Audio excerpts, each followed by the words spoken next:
Hello. Hello, good morning. What's up? I had emailed you, but for some reason I'm not able to get back into my stuff. I've been having problems like trying to get into my school email D12 because I wasn't here last Friday for the test. But I was at the hospital and I actually had to go to the doctor. So I was asking about can I take the test? What's wrong with your school email? I don't know. Did you contact the? I've been contacting them since like the hurricane. Like it's been a problem with mine, but I was able to go on and I wrote you. But every time I like try to see if it's replying or refreshing, like to see if I got a response, it's not. Okay. We can't really do much about it right now because class is about to start. But and there's not much I can do for you right now with the exam either because I'm giving it back today. But remember I said the first day of class, if you miss an exam, you just move it to the final. Remember I said that? Okay. So don't give up. I mean, people do this all the time and they still get A's. It's not a big deal. But we got to get your email fixed. that's the thing. It's so crazy, like. You call the help desk? Yes, and I actually was inside. I went to the writing lab, and they were in there, and they were trying to help me there, calling me to help me do the help desk. So your D2L and your Broward email doesn't work. I try to go in and try to. So you have two emails, right? You have D2L. I wrote it through. I wrote you in D2L. You can get into D2L. I wrote you, but I didn't get a. No, but hold on. You can get into D2L. I can get into D2L. Right. But you can't do anything once you're in there. With my Broward email, I can't see any of my like schooling. Your classes aren't there. Nothing. Can you get into your Broward email? Your mail.broward.edu. When I get it, when I go in, when I type in on the URL, I just Google. I'm able to Google and go in Google D2L, and then that's how D2L Broward, and then that's how I'm able to get into there. Right, but you also have your. I go into my school to my BC. Yep. It's not letting me get on my BC. You can't get on my BC. No. That's crazy. I don't know what to tell you about that. I've never heard of that. That's craziness. They may have to delete you from the system and put you back in. That happened to me like a while ago because I wasn't able to log on. Right. Before. Wow, I've never heard of everything not working. They probably have to eliminate you and then add you all the way back. You'll have to re-enroll. Well, I don't know. I shouldn't say that. I'm not a technical guy. I shouldn't have said that, but that's probably what they'll end up doing. Sorry about that. You're welcome.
Okay, great. Thank you.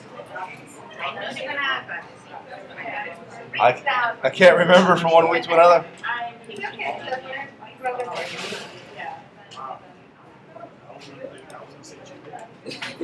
Everyone's a Jamaican person. I'm like, no.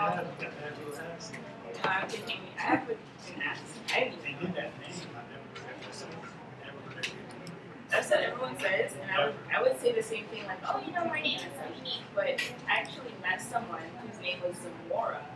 Her name is spelled exactly like my name, only where the end is, she doesn't. But I'm Zamora, and I met this girl named Sophia, and she was in the same class as me. Like, she was Asian. Well, a little bit less. My mom was born in Bahamas, and her mom's side is Haitian, but her dad is like Dominican. No, she never taught me. That's what I hate. Because everyone's like, you don't speak Creole? I'm like, well, I can't learn Korean if they don't speak it to me. So.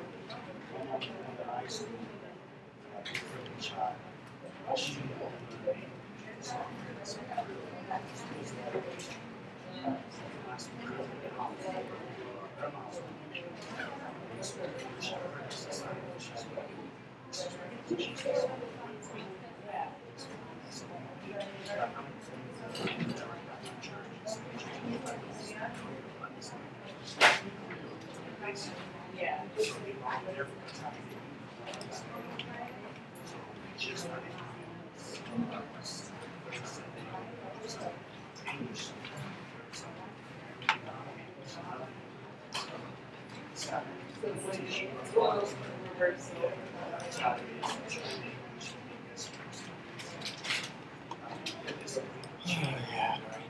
I just be sitting up like that's what my grandma. That's what my grandma would take me to church, and I don't speak Creole, so I know, and they're all like, they're yelling, I'm like, yo, what's going on, fam? Like, how are you?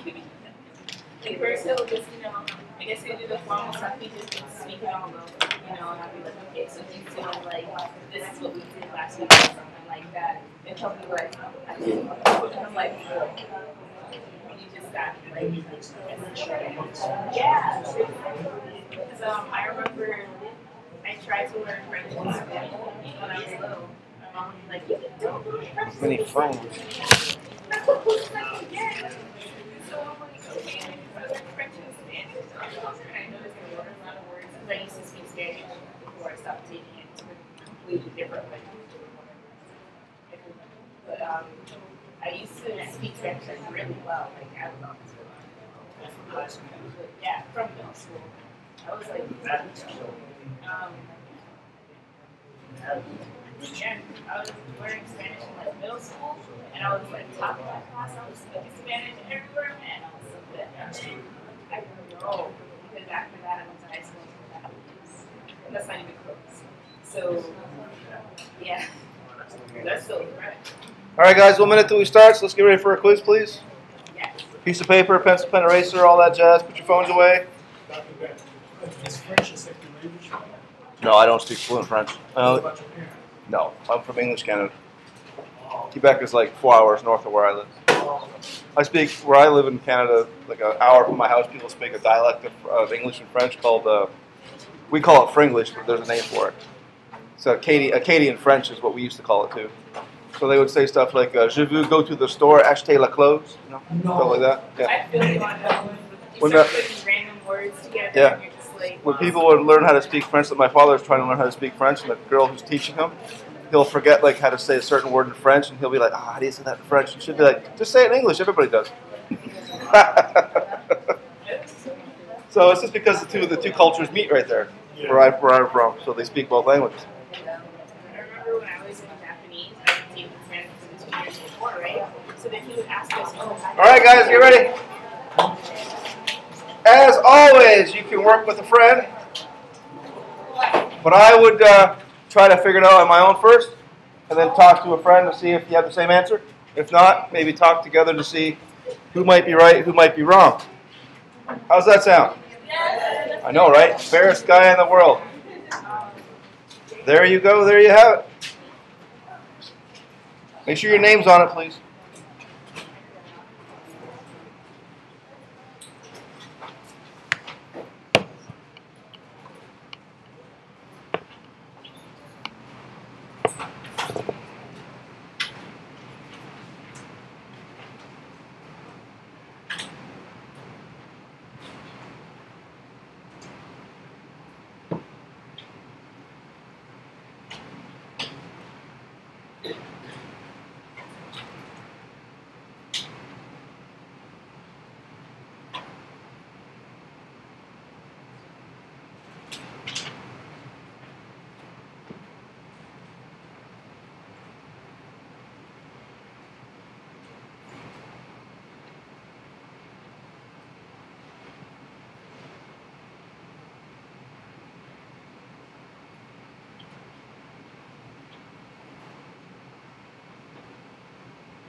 Thanks. You got about a minute left, guys.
There's group 2. So group 2, All right, there's your 5 minutes. Hand that to the front, please. I'll come to you guys. Time to go to the left. Time to go to the right. Thank you.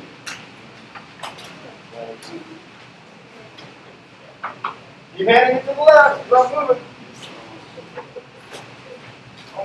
I do this because I can. Thanks. All right, so come with me. If you look at this table right here, where are the metals? Metals are to the left, the zigzag line. Where are the non-metals? To the right. And where do you find metalloids? They're along the zigzag. They're above and below the zigzag line for the most part, right? But what about this bad boy right here? That's a metal. Metal. It's charged with aluminum. It's an ion. Charged with aluminum. It's an ion. Positive. 3. Very good. Charged with fluoride. Negative 3 and 2. Negative 1. What's the charge on magnesium? Way over there, group 2. Magnesium. Positive group 2. It's an ion, right? How about, what do you call lithium, if it's ion? What do you call it? Lithium. Call it lithium, right? What do you call bromine, if it's ion? What's the charge? Positive. Negative. Negative. It's in group 17. Negative 1. So what's the only charge that alkaline earth metals can be if they're ions? Alkaline earth metals are positive. Little curveball there, right? You know what alkaline earth metals are? Group 2, right? What's group 1 called? Alkaline metals. Right. What's group 17 called? And group 18? Noble gas. Noble gas. What's group 12 through 13 called? Or 3 through 12. 3 through 12, sorry. Transition metals. So that's what we're talking about today. We've avoided the transition elements cleverly for now, and now we're going to dive headlong into them. It's not a big deal. It's actually easier than you think. I think it's easier than naming main group compounds, personally. Now, all the other atoms on the periodic table have one charge and one charge only. Okay? One charge and one charge only. Lithium is +1. Fluoride is -1. It can't be anything else. When you go to the transition zone, those metals can do the interesting thing. They can have more than one positive charge. For example, you can have iron 2. You can have iron 3. You can have iron 4. What are those numbers? Those numbers are charges. Okay? So if I say iron 2, what I mean is iron with a +2 charge. That's all I mean. Are you with me? So, if I had, say, silver, +1, that is called silver 1. Now here's where you and the book and I kind of push away from each other a little bit. Your book says silver can only be +1. I know for a fact that's not true. I know silver can be +2 or +3 because I've worked with all 3 of them. But that's okay. I digress from that. So if I had a silver with a +1 charge, that is called silver, open parentheses, Roman numeral 1, close parentheses, silver 1. This is the charge on the metal ion. And that's all that means. Okay? It doesn't mean how many ions are in the formula. It doesn't mean anything else except for charge. So silver 2 would be silver, Roman numeral 2. There you go. Silver, Roman numeral 2. The Roman numeral 2 means that the silver ion we're dealing with has a +2 charge. And that's all that it means. Okay? So you don't even have to worry about what the charge is, because I'm going to tell you if it's a transition metal. I have to tell you. There's no other way to know. Make sense? Kind of fun, huh? Now there are 2 other ones that do this. Lead, for example. Lead is right here. Lead is not a transition metal. And tin also does this. So tin and lead are 2 other exceptions. Transition metals, tin and lead, get Roman numerals because they can have more than one charge. Lead can be +2 or +4, for example. It's not hard, right? Yeah.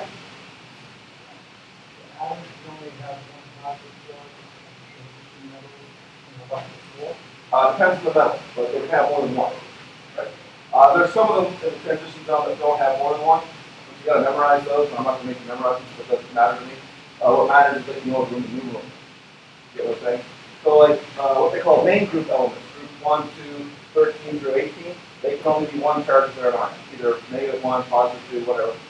Transition metals can be, some of them can be +1, +2, +3, and it depends on how you treat them, what they'll do. Okay? So we have to be completely non-ambiguous about what charge we're dealing with. Okay? So let's do a couple of examples. It's really not that hard. It only seems hard. Okay, what if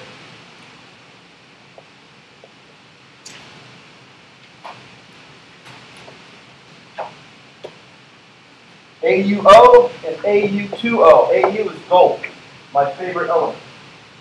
Au is right here. Au is transition metal. So Au we have to use Roman numerals for, right? We have to use Roman. This is transition metal. It possibly could have more than one charge.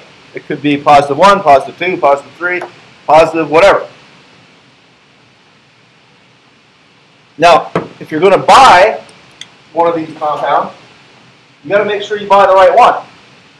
Because this one, as you can tell, has 2 gold in it, right? This one only has 1. This one's going to cost twice as much. Because that's twice as much gold. Gold expensive. Pardon me. So how do we name these two to make them unambiguous? Because they're both gold oxides, are they not? Because up till now, you would have said this is gold oxide and this is gold oxide, right?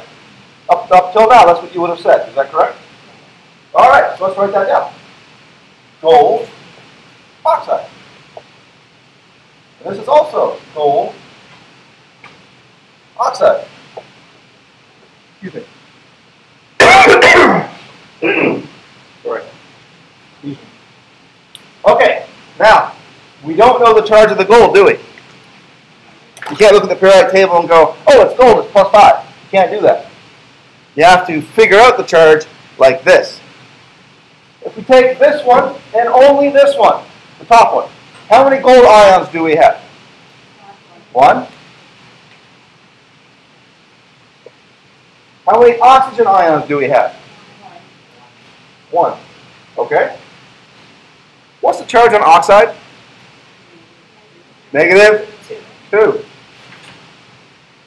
So we know for a fact that there's -2 in this molecule, correct? Now, what is the charge, the overall charge of any ionic molecule? Neutral, correct? So no matter what we do, at the end of all of this, it has to add up to 0, right? At the end of all of this, it has to be 0. So what number has to be here to add to this number to give you 0? 2. How many gold ions are there? 1. So does it stand to reason then, if there has to be a +2 charge here, this gold must have been +2. Does that stand to reason? +2. Okay? See how I figured out the charge? So it has to be 0.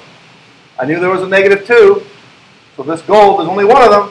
It had to be +2, so it's +2. There's only one gold, had to carry the entire positive charge. So remember, the Roman numeral right here are the charges on the metal ion, correct? So, if we know this gold right here has a +2 charge, what Roman numeral do I put here? 2. Because that is the charge on the metal.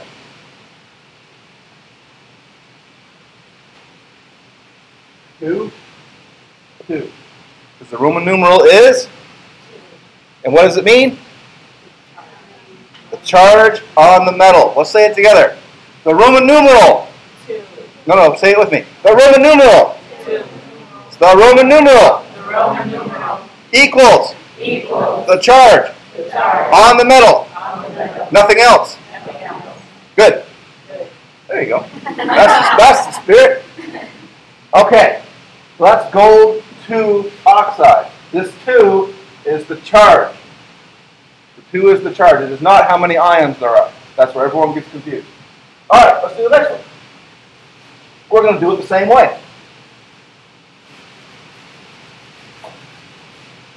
In this formula, how many gold ions do we have? 2.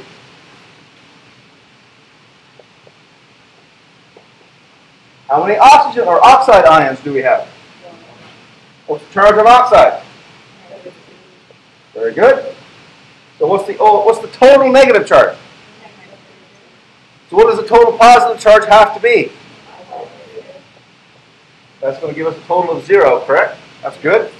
But now we have a +2 charge, and we have to spread that charge across 2 gold ions.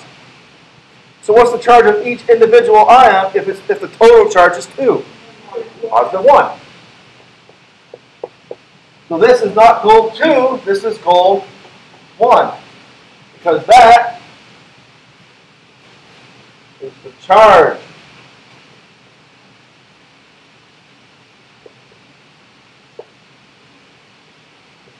And that's the end of that marker.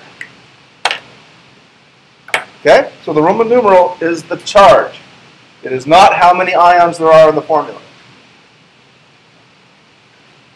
The most common mistake for these is people will put gold 1 because there's 1 atom of gold here. People will put gold 2 here because there's 2 atoms of gold there, and that's not what it means. Okay? The Roman numeral is the charge on the metal. Very good. All right, let's find one for you guys to do. There's one. No, let's not do that one. No, too hard. No. There we go. I gave you the name. I gave you the name. I want you to give me the formula from the name. Okay? I haven't shown you how to do that yet, but I'm pretty sure all of you can do it. For this one, zinc, zinc 2. Zinc 2 chloride, okay? Make the zinc, zinc 2. What's the Roman numeral mean? Charge in the metal. So before we get started, what's the charge in the gold ion? I'm sorry, iron. 3. Charge in the nickel. 2. This is zinc 2, so what's the charge in the zinc? 2. Go for it.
Like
sometimes it's like Right? sometimes it's just like it's by the hour. Right. Very good.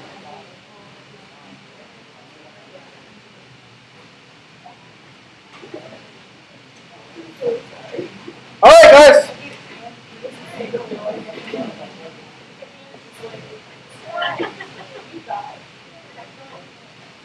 Let's move the top one together, please. Nickel, 2, sulfide. What's the charge on the nickel?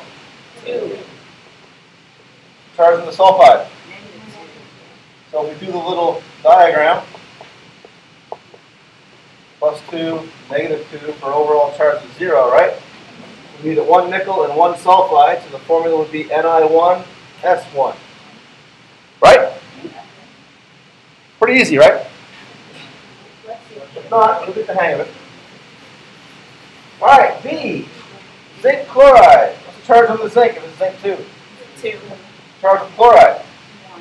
-1. The charge of zinc is +2. Chloride is -1. Now we got issues.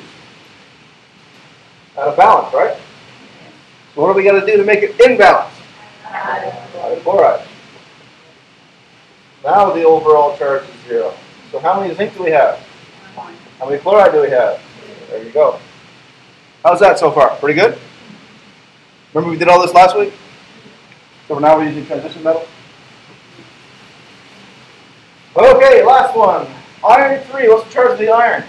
3. What's the charge of the oxide? -2. Uh-oh. Odd and an even number. How do we handle that? Multiply them together. We want to have what charge on the bottom? 6. -6 +6. Remember we, oops, not 2. Try again. Remember we said if you have an odd and an even, you simply multiply them together and make both sides that number, right? You have to have 2 of these, right? And you have to have 2 more of these. -2, -4, -6, +3, +6. How many iron ions do we have?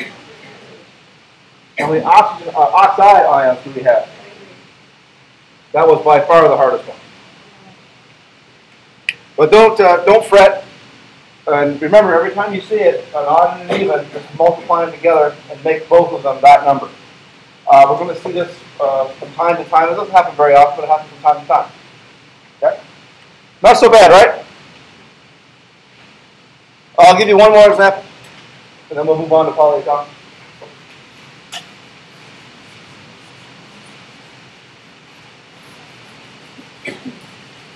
All right, what if I gave you the formula and I asked for the name? So we'll go back. We'll go the other way now.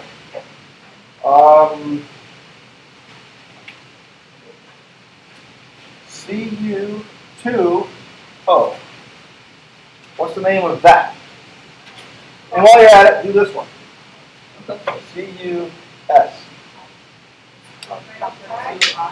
Okay, we give people a chance. I like your enthusiasm, but give folks a chance.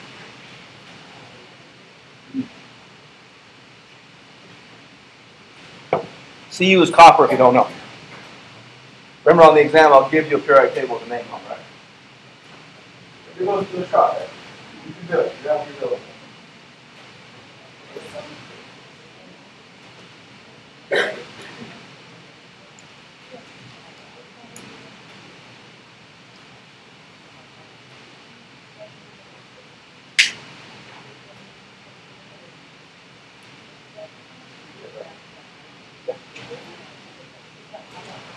Yeah, do like that.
Who's done?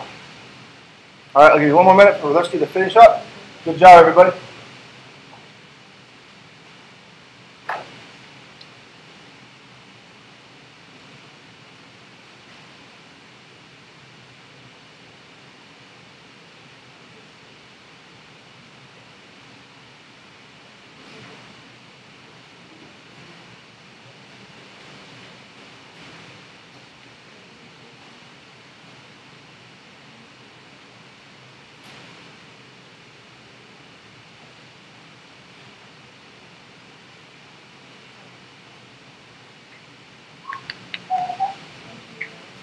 All right.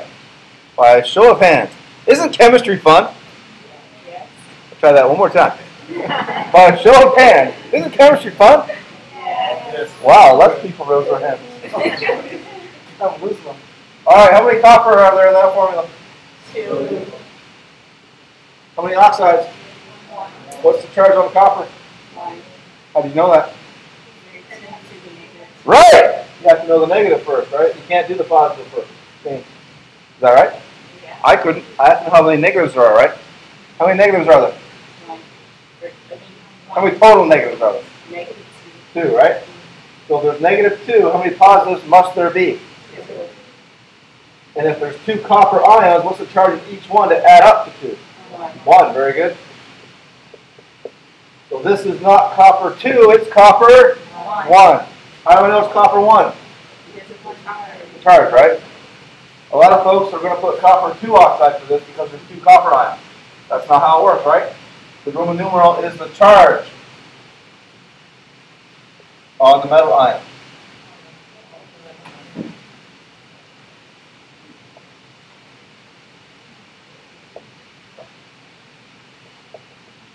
All right, so that one together. How many copper ions are there? 1. How many sulfides? What's the charge on sulfide? Is there a way, by looking at the periodic table, to find out the charge of copper? No, there's not, right? Transition element. You can't find out its charge. You have to use the counter ion, the negative ion. How many negative charges do we have? How many positives do we need? So there's only 1 copper, so what's the total charge on copper? So this is copper 2 sulfide.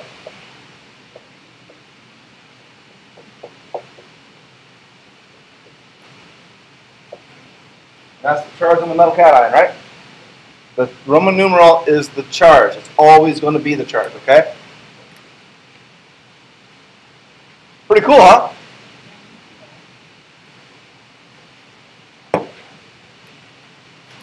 Write this title down. All you need is the title. Polyatomic ion.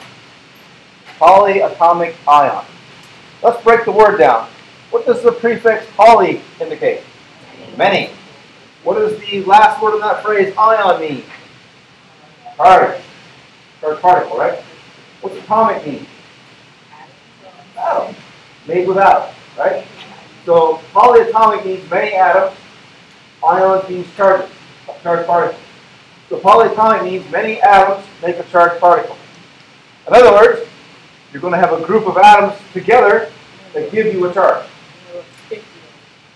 There's a lot more than 50. Thankfully, you don't have to know all 50. Many atoms make a charge. So, let's discuss some of the more important polyatomic ions. The first one is the most interesting one because it's the only positive one that you have to know. There are other positive polyatomic ions. You have to know one. This one's called ammonium. Ammonium, NH4 positive. What you have is a group of 5 atoms, nitrogen plus 4 hydrogens, that give you an overall plus charge. So this group is positive 1. Okay? That's called ammonium. You probably remember it from your days cleaning out your grandmother's bathroom or something. She probably dumped ammonia in there. That's what old school folks do. It's still a pretty good bathroom cleaner, actually. It just stinks, right? You ever smell it? It's horrible. It'll knock you on your butt. It's that bad. And bleach is not much better. Ammonium, that's the only positive one. Okay? The rest are negative. Okay. What's that?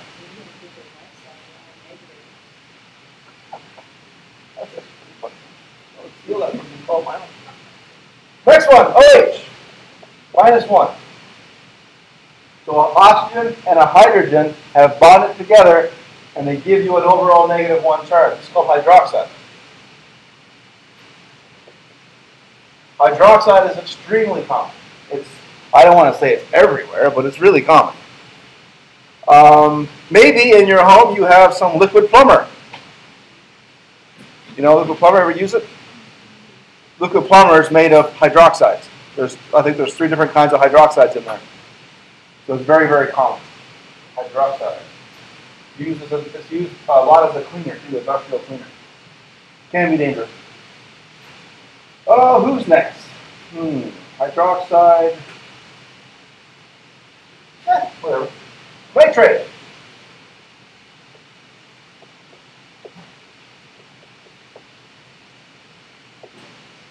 Nitrate. NO3 -1. Nitrate. Oh, 3's a little bit.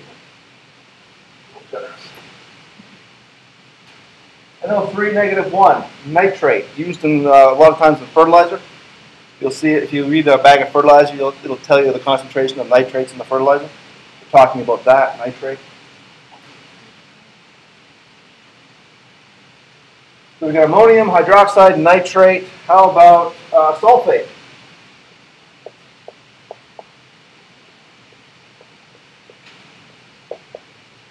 sulfate.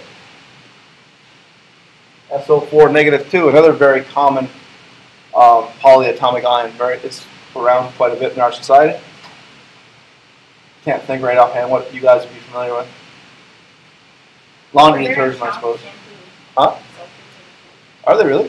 Yeah. Wow. It's like a lot of Not the they're not the same though. They're different sulfates. Yeah, Hmm? because some people like sulfate free. Yeah, but the sulfate that's in the shampoo is not actually SO4 -2. It's different actually. But I didn't say it was better. I just said it was different. PO4 -3, phosphate.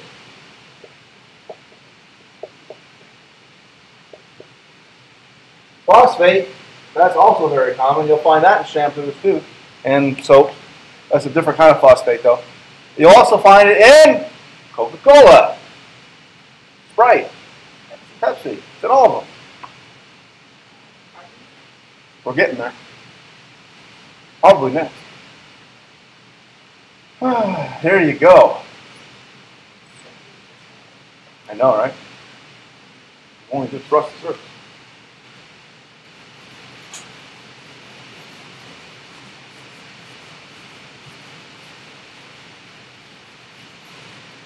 Here's a fun one. HCO3 -1 and its cousin, CO3 -2. HCO3 is called hydrogen carbonate.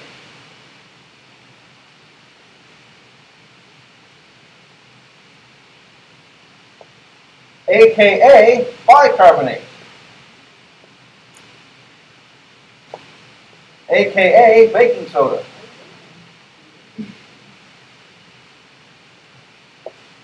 Hydrogen carbonate is found in baking soda.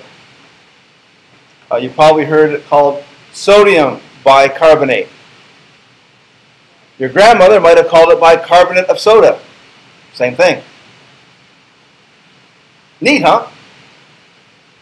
This one is not hydrogen carbonate, it's simply carbonate.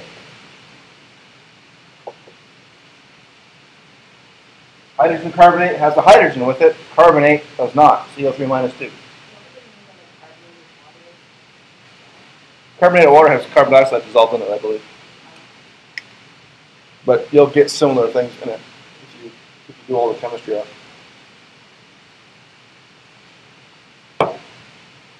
Let me think now. Is that all of them? No, there's one more. Well, there's many more, but this is all you really have to know. I'm trying to think. Well, anyway, there's this one. ClO -1. That's called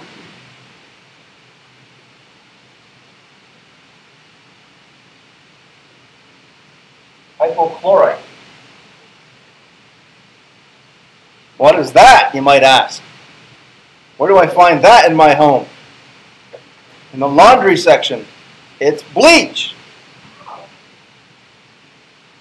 You probably read your laundry, and you use your bottle of bleach, it'll say sodium hypochlorite. That's bleach. The same bleach they dump in your swimming pool. Same thing. Kills bacteria, algae, fungus, all kinds of nastiness. No comment. There you go. Those are the most common polyatomic ions we have. There are literally hundreds of them, but these are the ones that are most important. Now, nicely for us, our book gave us a little table. Look at that. Did I miss any? I don't think I missed any. Oh, I missed one. I did miss one. Cn -1. Cyanide. Cyanide, not commonly found in anything. Because it'll kill you. Yeah, it'll kill you dead. Cyanide, Cn -1. Now, because my benevolence is unlimited, I will give you that table on your exam. You're very welcome. But that doesn't mean you shouldn't use it and practice with it and be familiar with it before the exam, right? The first time you're trying to use that table on an exam, you're in trouble. Okay? It's going to be there, but remember, exams are long. You don't want the first time you're trying to use a table like this to be the first on the exam, right? Because you may have a hard time finding stuff. Don't you think? Maybe not. All right. So I'll give you all this stuff. You don't have to memorize it. But some of them you're going to memorize just because you use them so many times. It is so common. It is so common. All right. And there's hypochlorite there. There are other types of chlorine-based polyatomics, but you only have to know one. All right. Let's do this formula, or this problem together. Write the formula for aluminum bicarbonate. There's bicarbonate. It's right there, see? It wants the formula for aluminum bicarbonate. Alrighty. We will do it together. All right. First of all, when you're reading questions like this, you say, okay, aluminum bicarbonate. You go to the periodic table, you find aluminum. What's the charge on aluminum? What's 3? Looking at the periodic table, what's the charge on bicarbonate? You don't know. It's not on the periodic table, is it? You got to look at the table, right? At this point, you recognize this. Sorry, right here. This is polyatomic ion. It's not on the periodic table. Now, all the parts that build bicarbonate, hydrogen, carbon, and oxygen, they're on the periodic table. But you can't really figure out their charge from there. You have to look at the table.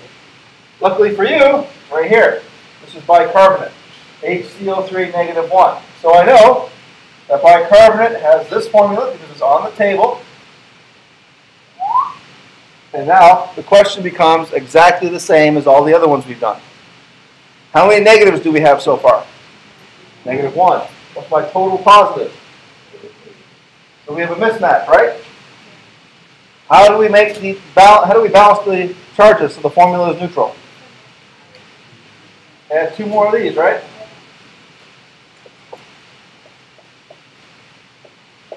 That's going to give me a total of -3. Right? Did we do anything different besides, this is aluminum chloride. Is it anything different? Aluminum chloride, we do it the same way, right? Pretty much. It's just you have a big old polyatomic out here, but nothing else has changed. Has it? No. How many aluminum do we have? 1. How many bicarbonates do we have?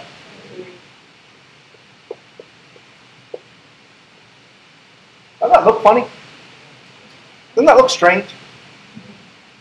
That can't be right. It's not right. Look how strange it looks. Makes you uncomfortable, doesn't it? Makes me uncomfortable to look at this. I don't know what it means. Does this 3 go with the oxygen, or the carbon, or the hydrogen, or the aluminum, or what's it doing there? That's weird. It's not right. Let's fix it. Because we have a polyatomic, and we have to tell the reader how many of them there are, we have to tell the reader that this 3 goes only for the polyatomic. And here's how we do it. You have to open a parenthesis, write in the polyatomic's name, or symbol, excuse me, close parenthesis, and then put a 3 right there. What this tells the reader is that whatever's inside of here, doesn't matter what it is multiplied by 3. Does that make sense? Now, if this was not a polyatomic, say it was chlorine or chloride, you wouldn't use polyatomic. So, for example, aluminum chloride, notice there's no parentheses around the chloride. You don't need them. But here, it's a polyatomic, you must tell the reader that, with parentheses, that this whole thing is multiplied by 3. Make sense? Doesn't that look neater? A lot more clear what it means, right? The other way it was kind of like, ugh, scary. You agree? Remember, I give you the polyatomic chart. I give it to you. Write the formula for sodium phosphate. And here is the formula for phosphate.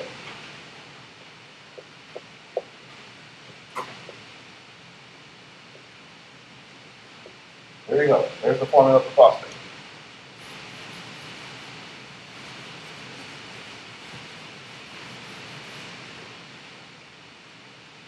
Sodium is Na, for those of you who may not be familiar. By now, I think most of you probably are.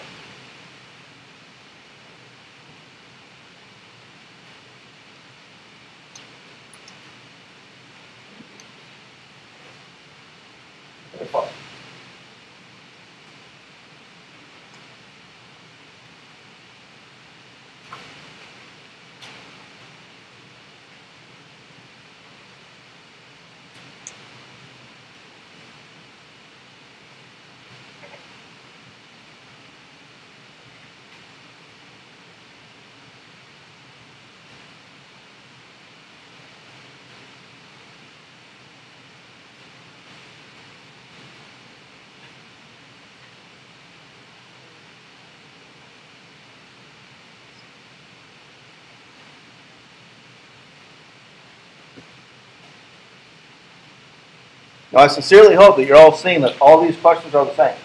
It's just now we're throwing polyatomics into them. Not a big deal. It's going to give you the chart. The chart's got the name, the symbols, and the formulas. Not a big deal.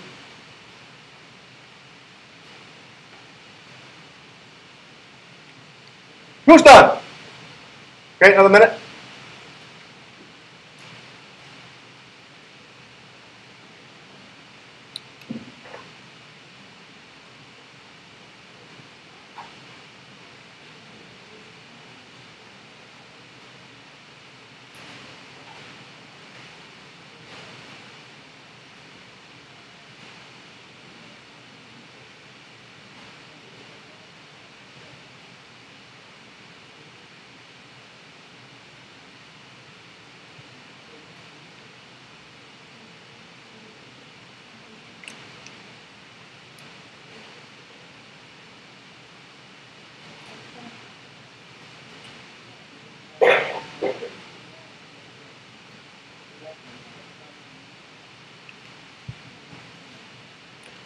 What is the charge on sodium? -1. Phew. Scared me a little bit there. What is the charge on phosphate?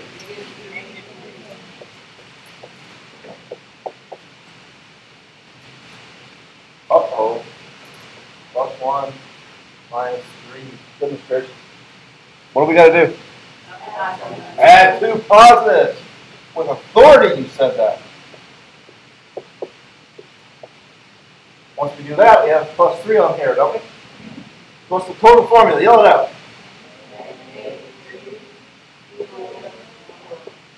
That's it. Easy enough, right? Easy enough.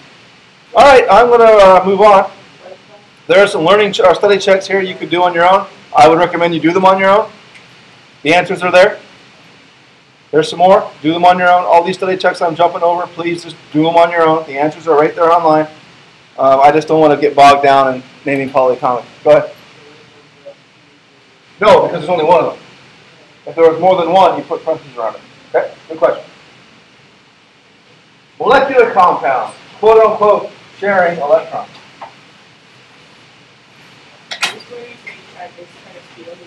Yes.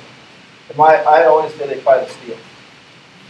Because something that we're going to learn later on makes more sense if you think of what they're trying to take from each other to share with each other. Sharing sounds benevolent. At least isn't anything but benevolent. Molecular compounds, sharing electrons. I personally like to think of it as an attempt at theft. But sharing sounds more user-friendly, I suppose. All you need is a title here, guys. Just the title. Molecular compounds, sharing electrons. Covalent bonds. Let's read. Molecular compounds form when 2 or more, what's that word right there? Louder. 2 or more nonmetals share electrons and form a covalent bond. Remember the valence shell is the outermost shell on an atom? Covalent means you're going to mingle valence shells. Okay, they're going to mingle, if you will. The valence electrons, the electrons in the valence shell, are shared by nonmetal atoms to achieve this thing called stability. So when nonmetals bond together, they don't form cations and anions. They actually will bond together. And you get what's called a molecule when that happens. All right? Who wants to volunteer to come up here and help me do a demonstration? Come on up. Don't be shy. Oh, she wrote your face. Oh, she's kind of like, oh, that was kind of hard. We're going to have a good time. Okay, here you go. This is for you. Now, you're going to be sodium. I'm going to be chloride, okay? So we're going to do ionic bonding right now, okay? Ionic bonding. Sodium, chloride. Now, remember they said sharing electrons? I say attempt at that. They're trying to steal from each other.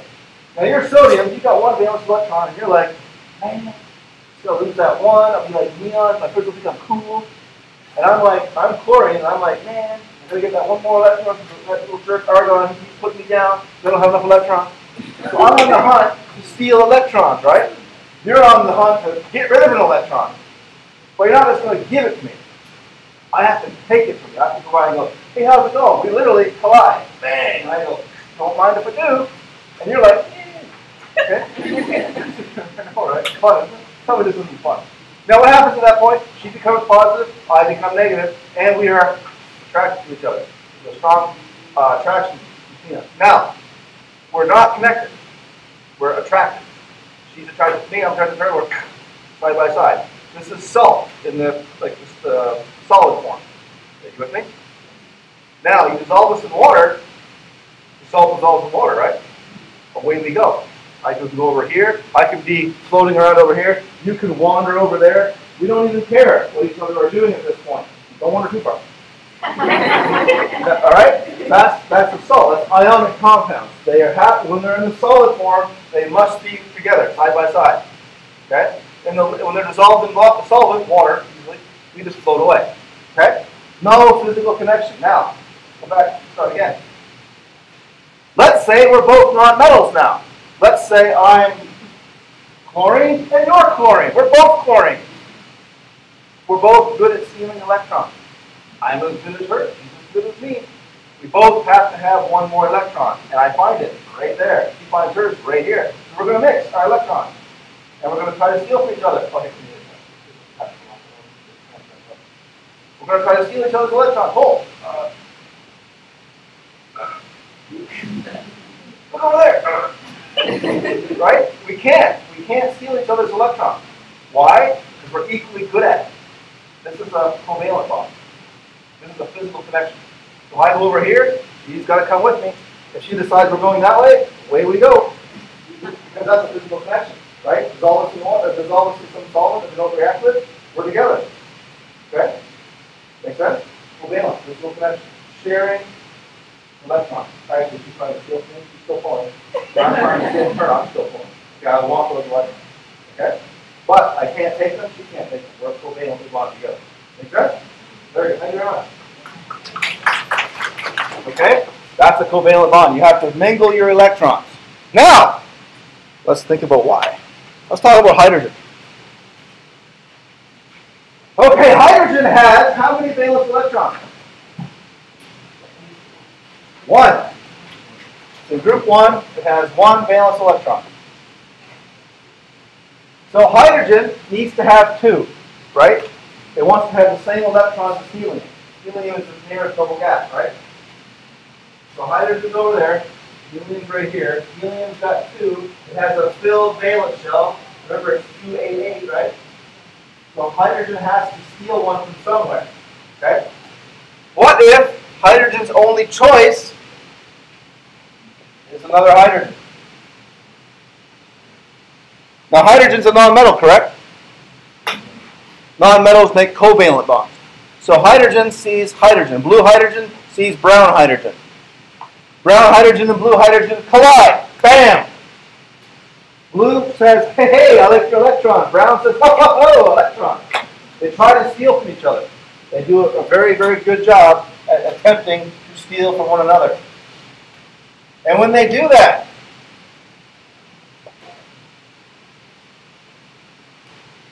there we go. When they do that, their valence shells intermingle. And if you cover up one of the atoms, how many electrons does blue have now? 2. Aha! How many does brown have now? 2. Just by mingling their valence shell electrons, they actually achieve their goal of having a filled valence shell at any given time. Does that make sense? So now, that looks kind of funny. So we illustrate it like this. We illustrate it like this.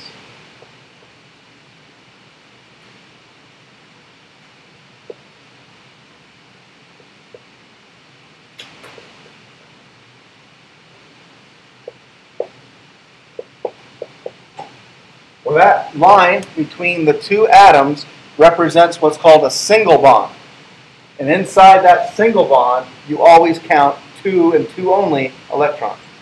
So it's a single bond, 2 and 2 only. Anytime there's a line between atoms, that represents 2 electrons. That's a single bond. One line between the atoms. Single bond. If I cover up the brown, how many electrons does hydrogen have now? Count that as 2, right? Try again. How many electrons does hydrogen have? If I cover up the blue one, how many does the brown one have? 2, because the line represents 2. Right? Try again, right? 2 electrons. Yes. I'm trying to make it very serious. That confused you? Oh, sorry. There you go. I was trying to be serious, but I guess I got confusing. All right, 2 electrons. Now, the formula, well, how many hydrogens are there here? 2. So the formula would be H2. So now, if you were to go to the hydrogen supply store, which you should not do, hydrogen is very dangerous, you would have to buy H2. H2 exists, H1 does not. Hydrogen always is bound to something, either to itself, another hydrogen, or to something else. Usually carbon. A lot of times it bonds to carbon. And oxygen, that's water. Okay? Pardon me? It's clean. No, not really, no. Not in our atmosphere, no, it can't. Because it's flammable. It likes to burn and give water. If it burns in the atmosphere, it gives you water. And water's pretty stable. Neat, huh? All right. That's hydrogen. All about filling. What's wrong? What's wrong, chlorine? Sodium. No, seriously, what's going on? You good? All right. It's all about filling the valence shell, right? So hydrogen obeys what's called the duet rule. The hydrogen wants to have 2 electrons. So hydrogen and helium want to have 2 electrons. That fills the valence shell. That's the important part. It fills the valence shell. In order to fill the valence shell in period 2, how many electrons are there? In period 2, maximum. Second shell. How many electrons in the second shell? 8. If you forget, how many stringers are there in the second period? 8, right? 1, 2, 3, 4, 5, 6, 7, 8. So there's 8 in the second shell. 8 electrons maximum. Are you with me? So everybody here wants to obey not the duet rule, the octet rule. Are you with me? The octet rule, the rule of 8. Hydrogen, the duet rule, and every other non-metal, the octet rule. And so the metal too. And the non-metal too. Remember that? Where sodium and all that had to lose an electron to get the octet rule? Yeah. Let's talk about fluorine. Something fun to talk about. Fun to draw, dangerous to work with.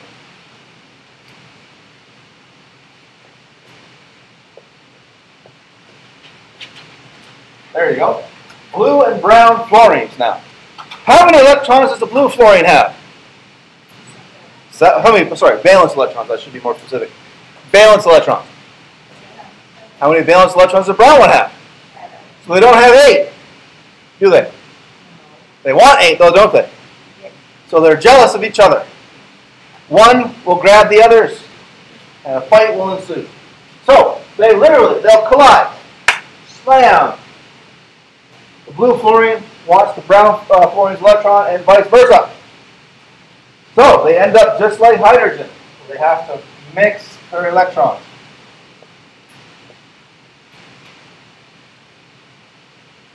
And this is a stabilizing effect when this happens. Now, be careful with that word stable. It's a comparison word. How many electrons does the blue fluorine have? How many does the brown fluorine have? You can see the 2 right there. And that's 8, right? Just by colliding and commingling their electrons, each fluorine now has an octet. And that's a good thing in terms of the fluorine.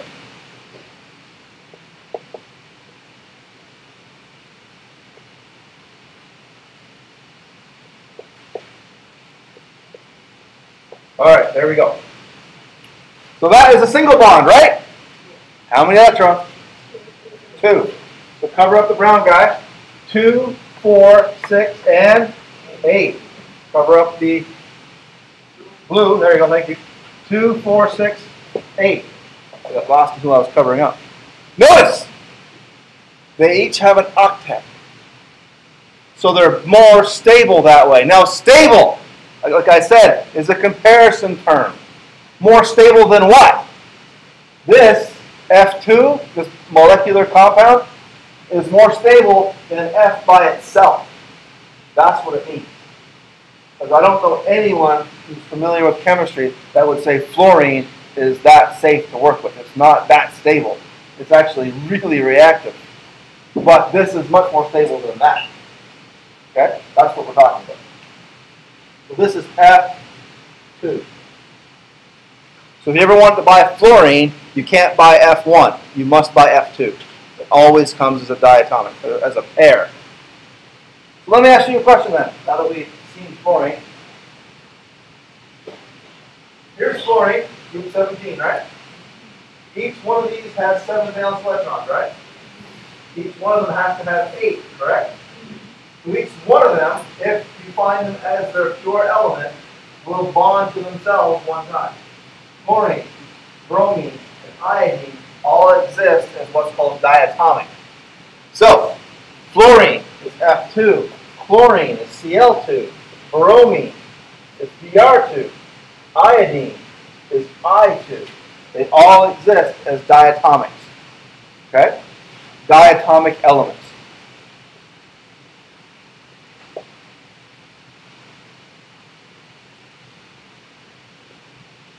Diatomic elements. Hydrogen, H2. Go ahead.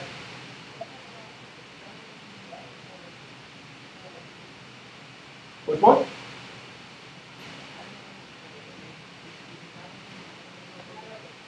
Oh, the argon? Number 18? Oh, that one, don't worry about that one. No one talks about it. It's radioactive. No one ever talks about it. I'm sure it exists that way, but no one ever talks about it. Now, hydrogen, fluorine, chlorine, bromine, and iodine, so far, all exist as diatomic. There's 2 of them. There has to be 2 of them at all times. Unless they react with something else, which they will do. Let's do something else that you know is diatomic. What about O2? Oxygen is diatomic too, is it? You're breathing it right now, I hope. How many valence electrons does oxygen have? 6. How many does the brown oxygen have? Better have 6, right? There we go. How many more does each oxygen have to have in order to achieve the coveted octet? 2. They collide. Wham! These 2 electrons right here, these 2 single electrons, they're going to mingle as one oxygen attempts to steal from the other.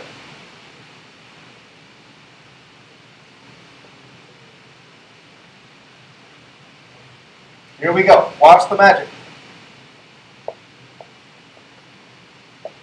There we go. Now I'm going to cover up one of them. 2, 4, 6, 7. Uh-oh. Not there yet. 2, 4, 6, 7. Not there yet. Better than 6. Not as good as 8. Luckily for us, we have 2 more single electrons right here. Notice it's the single electrons that do the bonding, right? Not the lone pairs. Everyone kind of notice that? So now, these 2 electrons mingle, and now these 2 electrons are going to mingle.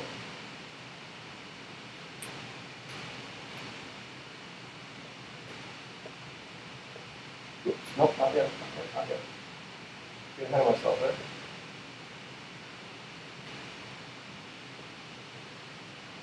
Come on now. Thinking ahead. There we go.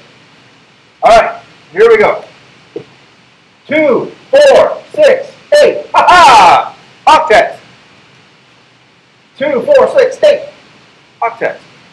By mingling 2 groups of electrons together, oxygen can achieve the octet. I think all of you will agree that doesn't look very nice, so let's just do something that looks nicer. Oxygen, lone pair, lone pair. 2 lines now.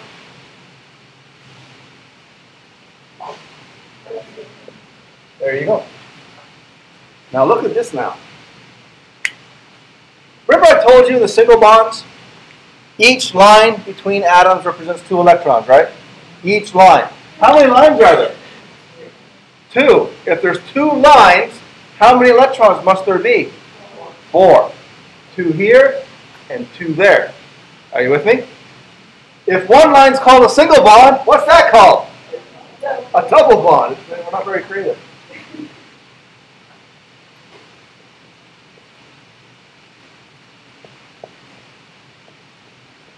Oh well.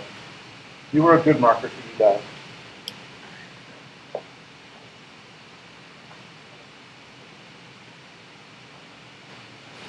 Four electrons. Pretty neat, huh? So that is why, if you ever wondered, why oxygen has to exist is O2, because it has to have an octet. O2, that's oxygen. Okay? Hydrogen, fluorine, chlorine, bromine, iodine, oxygen, so far are all diatomic. They exist in nature as dimers. There's one more. And that next one is called, anyone know? Nitrogen. Who said that? Very good. Self-high five. Thank you. How many valence electrons does nitrogen have? 5. There we go. I guess now we have a color. Is that teal? Is that teal? I don't know what color that is. I know this is brown. I can do this. That I don't know what it's like. What is that? Is that teal? We'll call it teal. It's off blue. Now, 5 electrons, yeah? It's got to have 8. So again, they're going to collide. They're going to slam into each other. And they're going to try to steal each other's electrons.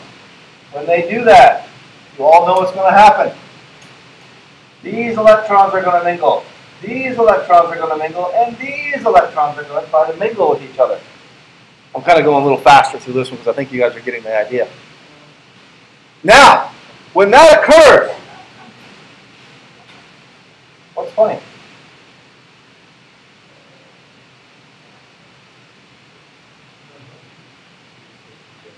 Okay, I can't hear. I'm sorry. So you just said we're getting.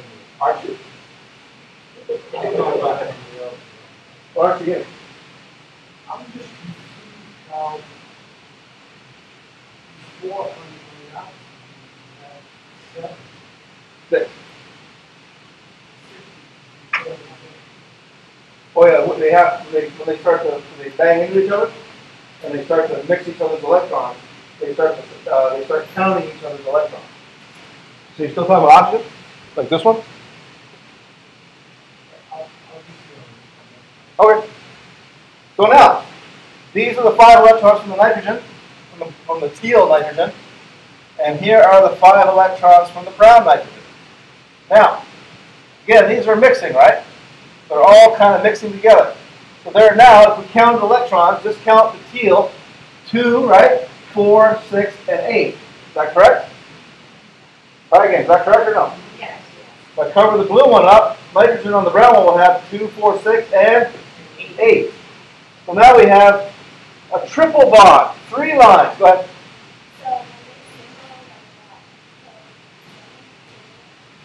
Yeah. Put them between. Yeah, just put them between. Nitrogen. Nitrogen, lone pair, and a lone pair. Now that is a triple bond. How many electrons in each one of these lines? It was a total of how many? 6. Cover up the brown one. 2, 4, 6, and 8. Cover up the blue one, or whatever color that is. 2, 4, 6, and 8. That's why in nature, nitrogen has to exist as N2. Has to exist that way. Because it has to have the octet rule. Okay? Must have the octet rule. So, that's another diatomic element. I don't think there's any more. There might be. Those are the ones that you have to know. Hydrogen, oxygen, nitrogen, chlorine, bromine, fluorine, the halogens essentially, exist in nature as diatomics. And why do they do that? To achieve the octet rule. That's why they're doing it. Because the octet rule rules. Okay? Everyone okay with that?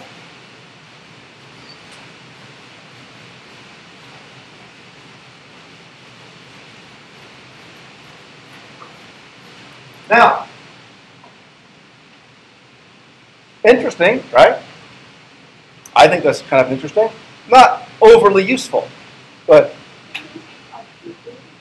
no. Well, there might be some metals that do that, but no, non-metals don't do that. Wow. Not everything in our society, most things in our society are not pure elements. They're not. So knowing what the atoms look like and the elements look like, that's nice and interesting, and, oxygen, nitrogen, and other important. But what about if you want to start mixing atoms together? Instead of having the same element bonded together, how about two different ones bonded together? Like water. That's not a purified element, purified molecule, right? H2O. Well, we're going to start drawing these things called Lewis structures now.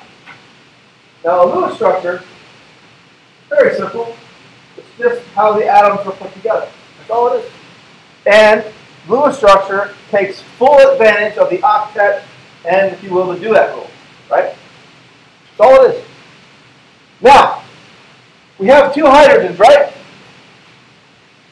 How many valence electrons does each hydrogen have? How many? Sure about that? Everybody, how many valence electrons does hydrogen have? How do you know? It's in group 1, someone said. It's in group 1, that's how you know. How many valence electrons does oxygen have? 6. There we go. All right. So there's my oxygen with 6 valence electrons. There's my hydrogen, or there's both my hydrogens with 1 each. Now, for sure, in water, the hydrogens are not bonded together. For sure. How do I know that? How can I be so confident that those hydrogens are not bonded together? What? I can't hear you. What?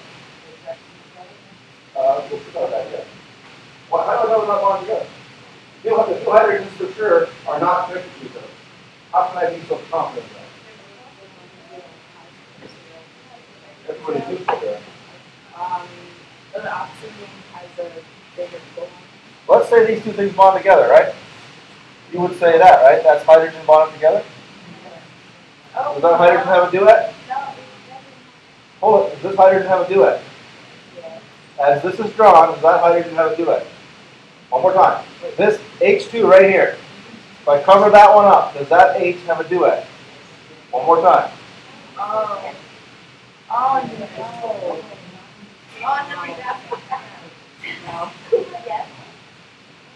many electrons in that line? Does this hydrogen have a duet? Yes. How many electrons can a hydrogen have? I don't know. 2. The duet rule. 3, 2, 6. Cool. I'm going to take my break now. I will come back, and I will see you in 10 minutes. Yeah, it's 2. There's 2 electrons. See you in 10 minutes, man.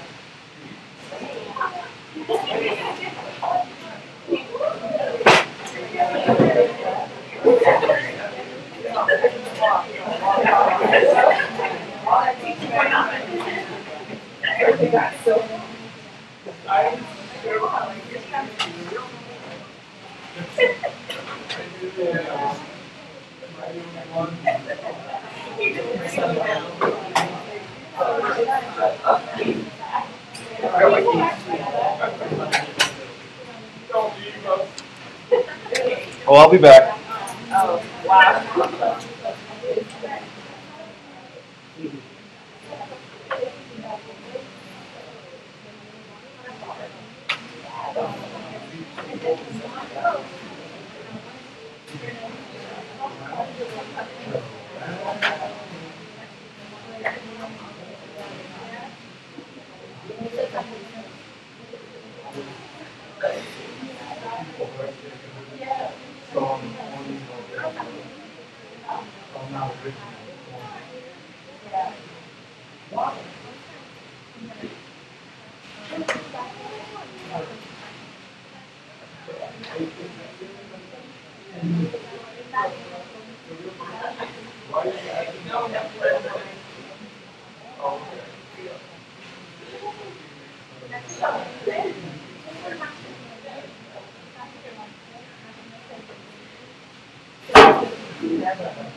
Hey, Dr. Beth, how you doing?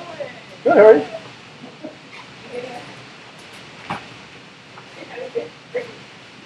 I did. I needed to reload my coffee. My coffee was calling me.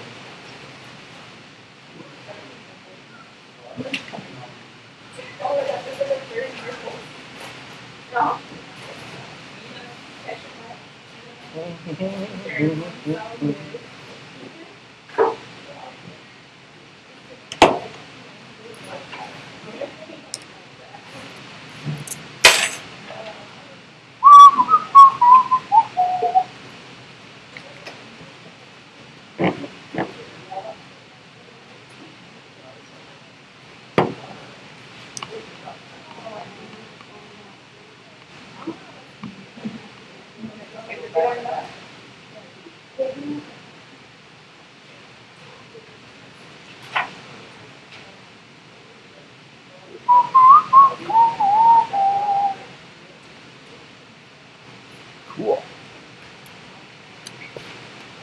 Coming at you at 30 frames per second.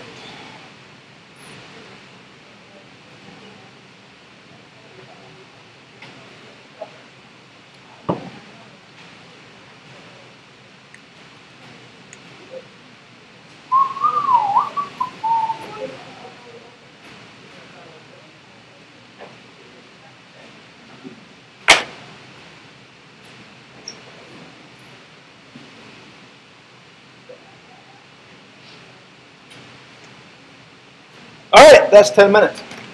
So we're back now, and we're going to take another approach at the same problem. Because I heard 3 electrons, that was like, whoa, okay, I got to need a break. I'm just going to go for a minute. All right, now we have water, H2O. The hydrogens are basically going to attach themselves to the oxygen because the hydrogens have to have how many electrons? 2. There it is. And the oxygen has to have how many?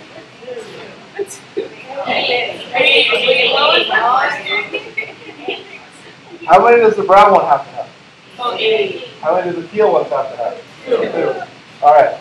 So hydrogen can only ever make one single bond, right? Because 2 electrons is one single bond, right? Oxygen can make 2 bonds, though, right? We've seen oxygen make a double bond, right? But it doesn't have to be a double bond. It can just be 2 single bonds. Does that make sense? Okay. So these things are going to connect like this. They're going to literally, water looks just like this in terms of its structure. Of course, the angle may not be completely right, but you can get it. There you go. So there's a molecule of water. The hydrogens are both attached to the oxygen, if you will. That's what water looks like. Now, why does it look like this? Why is it H2O and not H3O or H4O? Because as soon as you put 2 bonds to oxygen, 2, 4, 6, 8. Oxygen's octet is now satisfied. So oxygen will not take any more bonds at this point. Hydrogen has 2. This hydrogen has 2. So the hydrogens won't take any more electrons either. So this structure has to stop at H2O. No matter how much it might want to go to H3 or H4, it can't because its electron's valence shell is already filled. Follow me? Yes. Now, what about something else? Something a little more complicated, like say CH4. Methane. A little bit more complicated. not a lot more complicated, but a little bit more. It's got 5 atoms instead of 3. Carbon has 4 valence electrons, right? Now, we've never actually talked about carbon in this class yet. So today is a good day.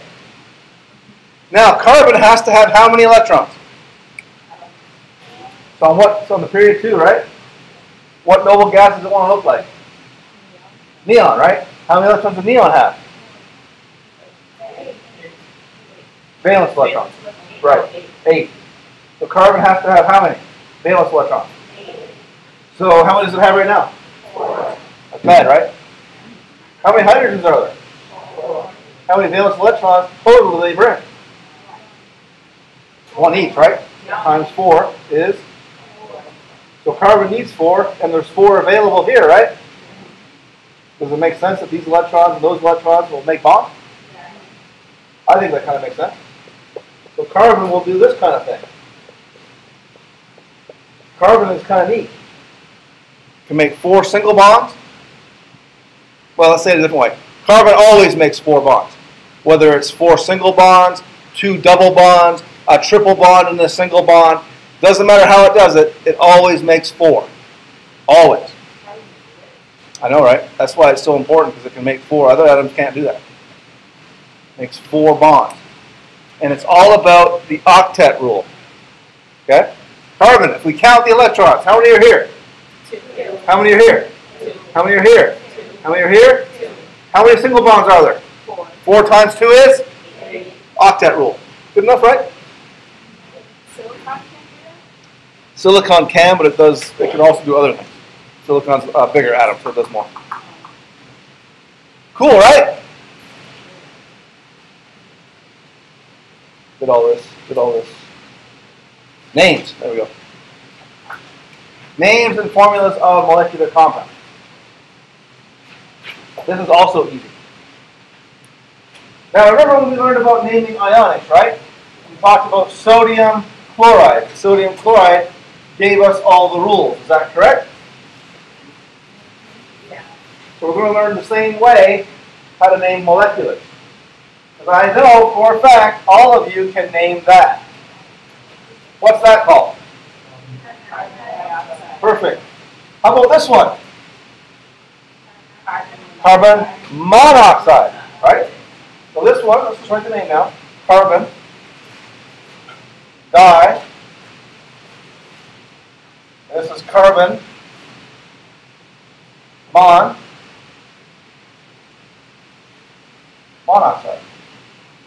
Most people, I would say all of you knew carbon dioxide.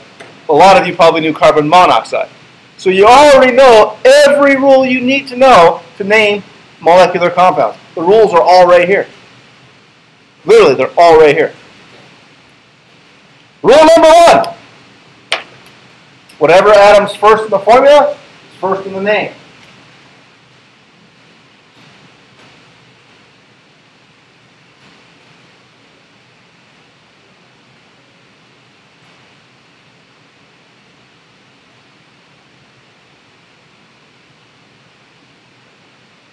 Carbon dioxide, so we wrote carbon first.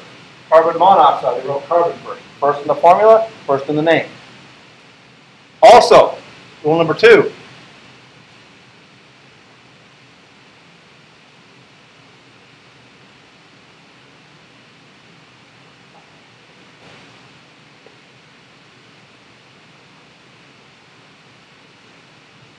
The first atom does not change its name. This, on the periodic table, carbon. On the periodic table, C is called carbon, so we call it carbon. First atom comes first. First atom does not change its name. Same as both examples right there. Carbon dioxide and carbon monoxide. They don't change their name.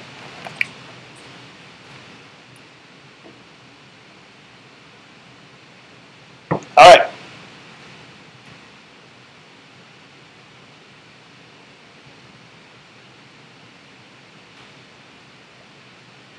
Second atom in the formula is named second. Second atom in the formula is named second. And the second atom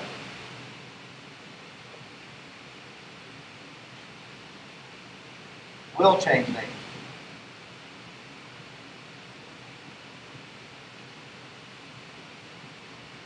To IDE, just like ionics did. So I think you all will agree this is not carbon dioxygen, right? It's carbon dioxide, IDE. This is not carbon monooxygen, it's carbon monoxide, IDE. They changed their name. The second atom changes name. The first atom does not. Okay, good enough. Now,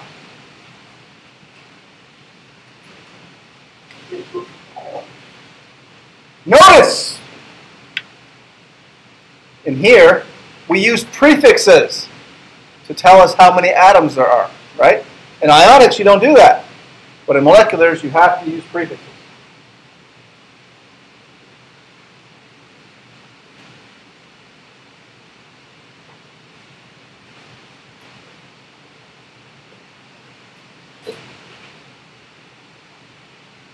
Use prefixes to indicate number of atoms, except there's one exception. Oops. There's one exception.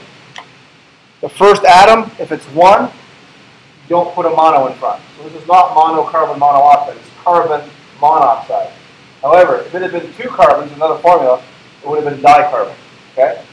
The second atom, no matter what, gets a mono, di, or whatever, no matter what the number is. The first one, if it's only 1, don't put mono in front. If it's 2 or more, put the prefix in. Okay, and those are basically the rules. There is one more. The next rule is very subtle. Next rule is very subtle, but it's also right here. The prefix for 1 is mono. Are you with me on that? Prefix for 1 is mono. And I'll show you the rest in a minute. So this is called oxide, right? So there's one of them, so you write mono. This is oxide. So if you put that together, make that a word, it should have been M-O-N-O-O-X-I-D-E. It should have been 2 O's there, right? Right? But there's not. There's only one. You drop the first O. Okay? Essentially, when 2 vowels come together here, drop the first vowel. That's the rule. And that's really, really subtle and kind of nitpicky. I probably wouldn't even notice it, but it is a rule. So when 2 vowels come together, drop the first vowel. So for example, number 5 is penta. Well, I'll show you these. I have a slide for these, I promise. Number 5 is penta. So if you had pentaoxide, so you had 5 of these, so you had, I don't know, you had 5 oxygen, whatever. You wouldn't say pentaoxide, you'd say pentoxide. Does that make sense? You drop the A. When you have 2 vowels come together, drop the first vowel. So it's not pentaoxide, it's pentoxide. See how that kind of flows off your tongue a little better? Nitpicky rule, but I have to tell you. So did you drop the first? Drop the first vowel. Yeah. So if it's an A or an O, you just drop it. And I'm pretty sure that there's probably a rule about why they do that, but I think it's mostly because it just sounds nice. It just kind of rolls off your tongue. All right, that's the rules. Let's look at the prefixes real quick. I'm sure you're familiar with most, if not all of them. 1, mono. 2 is di, not bi. Use di. Tri. Number 4, tetra. 5. Here's one you probably don't know. Hepta is 7. Octa, another one you probably don't know. Nana is 9. And 10 is deca. I will not give you this, you have to know this, okay? But I think you know most of them, probably hepta, nana, and maybe tetra are unfamiliar to you. You probably don't use them very often. But hepta is 7, nana is 9, and tetra is 4. Okay, so those are the prefixes you have to know. Remember, everybody gets a prefix except the first one if it's 1. Okay? So it's not monocarbon dioxide, it's just carbon dioxide. All right. No time at the present. Let's just do this together. Now, here we have A, B, and C. Here's A. Here are 3 choices for A. Here's B. Here are 3 choices for B. Here's C. 3 choices for C. So A, B, and C are kind of like multiple choice questions. Take a minute to solve those on your own, and then we'll talk about them. I don't think you'll have any problem.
Anybody done? All right.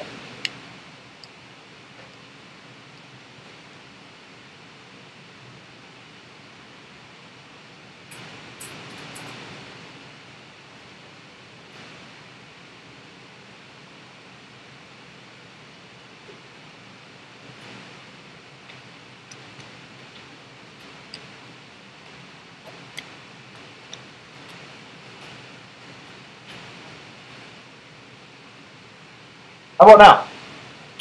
Raise your hand if you're done. Real high. All right, very good. Let's move on. So I'm going to name it, and you're going to tell me if I'm right or wrong. Monosilicon chloride. Oh, all right. Silicon quadruple chloride. Wrong.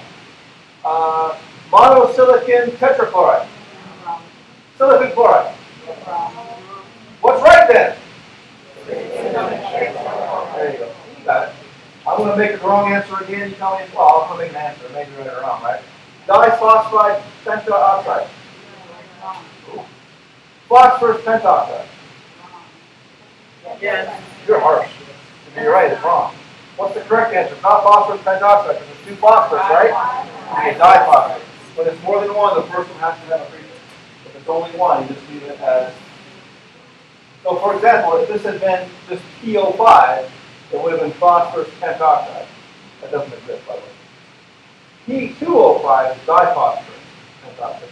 It's more than one to the first one. How about this bad boy? I would call that chloroxide 7. Pretty good, right? No? How about Clo 72? Clo 27? Dichlorine. Pep oxide. Know what you guys got? Dichlorine, pep oxide. 7 is pep. Yeah, pep oxide. Dichlorine, pep oxide. Who got the last one right? That was the hardest one, I know, right? Dichlorine, pep oxide.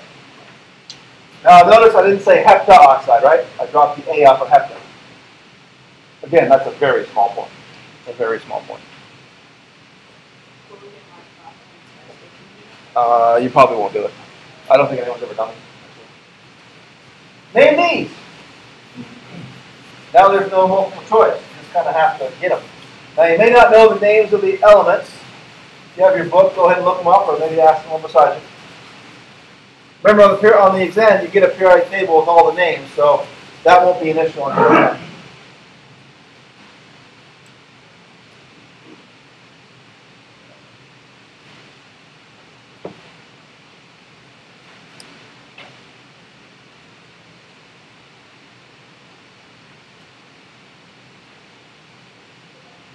Once you get an answer, commiserate with a neighbor to see what they got. If you get the same answers, you're probably pretty confident that's right.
Who's done?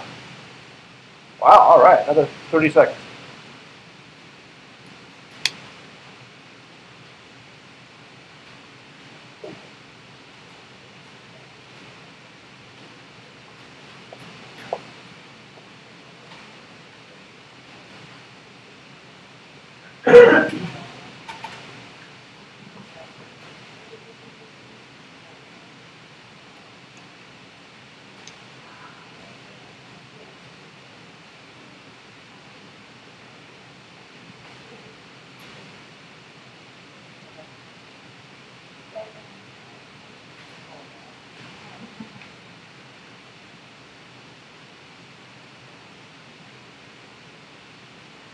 How about now?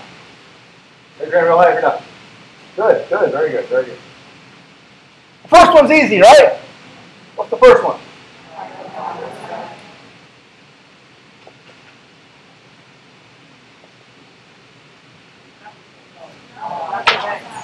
Ah, fuck.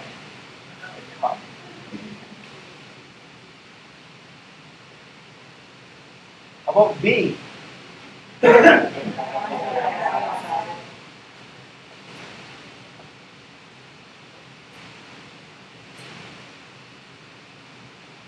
the die, though, you don't drop the I. The rules are weird about vowels. Dioxide, it's not doxide. How about C?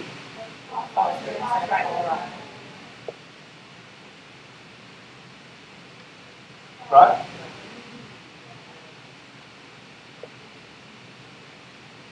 Ah.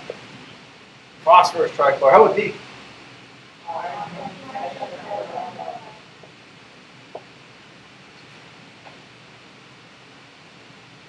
We got all 4 right. Good job. Good job. All right. No sense belaboring this point. I'm skipping over some learning checks. You might want to do them yourself, just to make sure you got it. Make sure you got it, okay? I would do them all, personally, if I were you at home. The answers are online, and if they're, for some reason they're not there, just email me. I'll send them to you. I'm pretty sure they're all there. If not, just let me know. It's not a big deal. Electronegativity and bond polarity.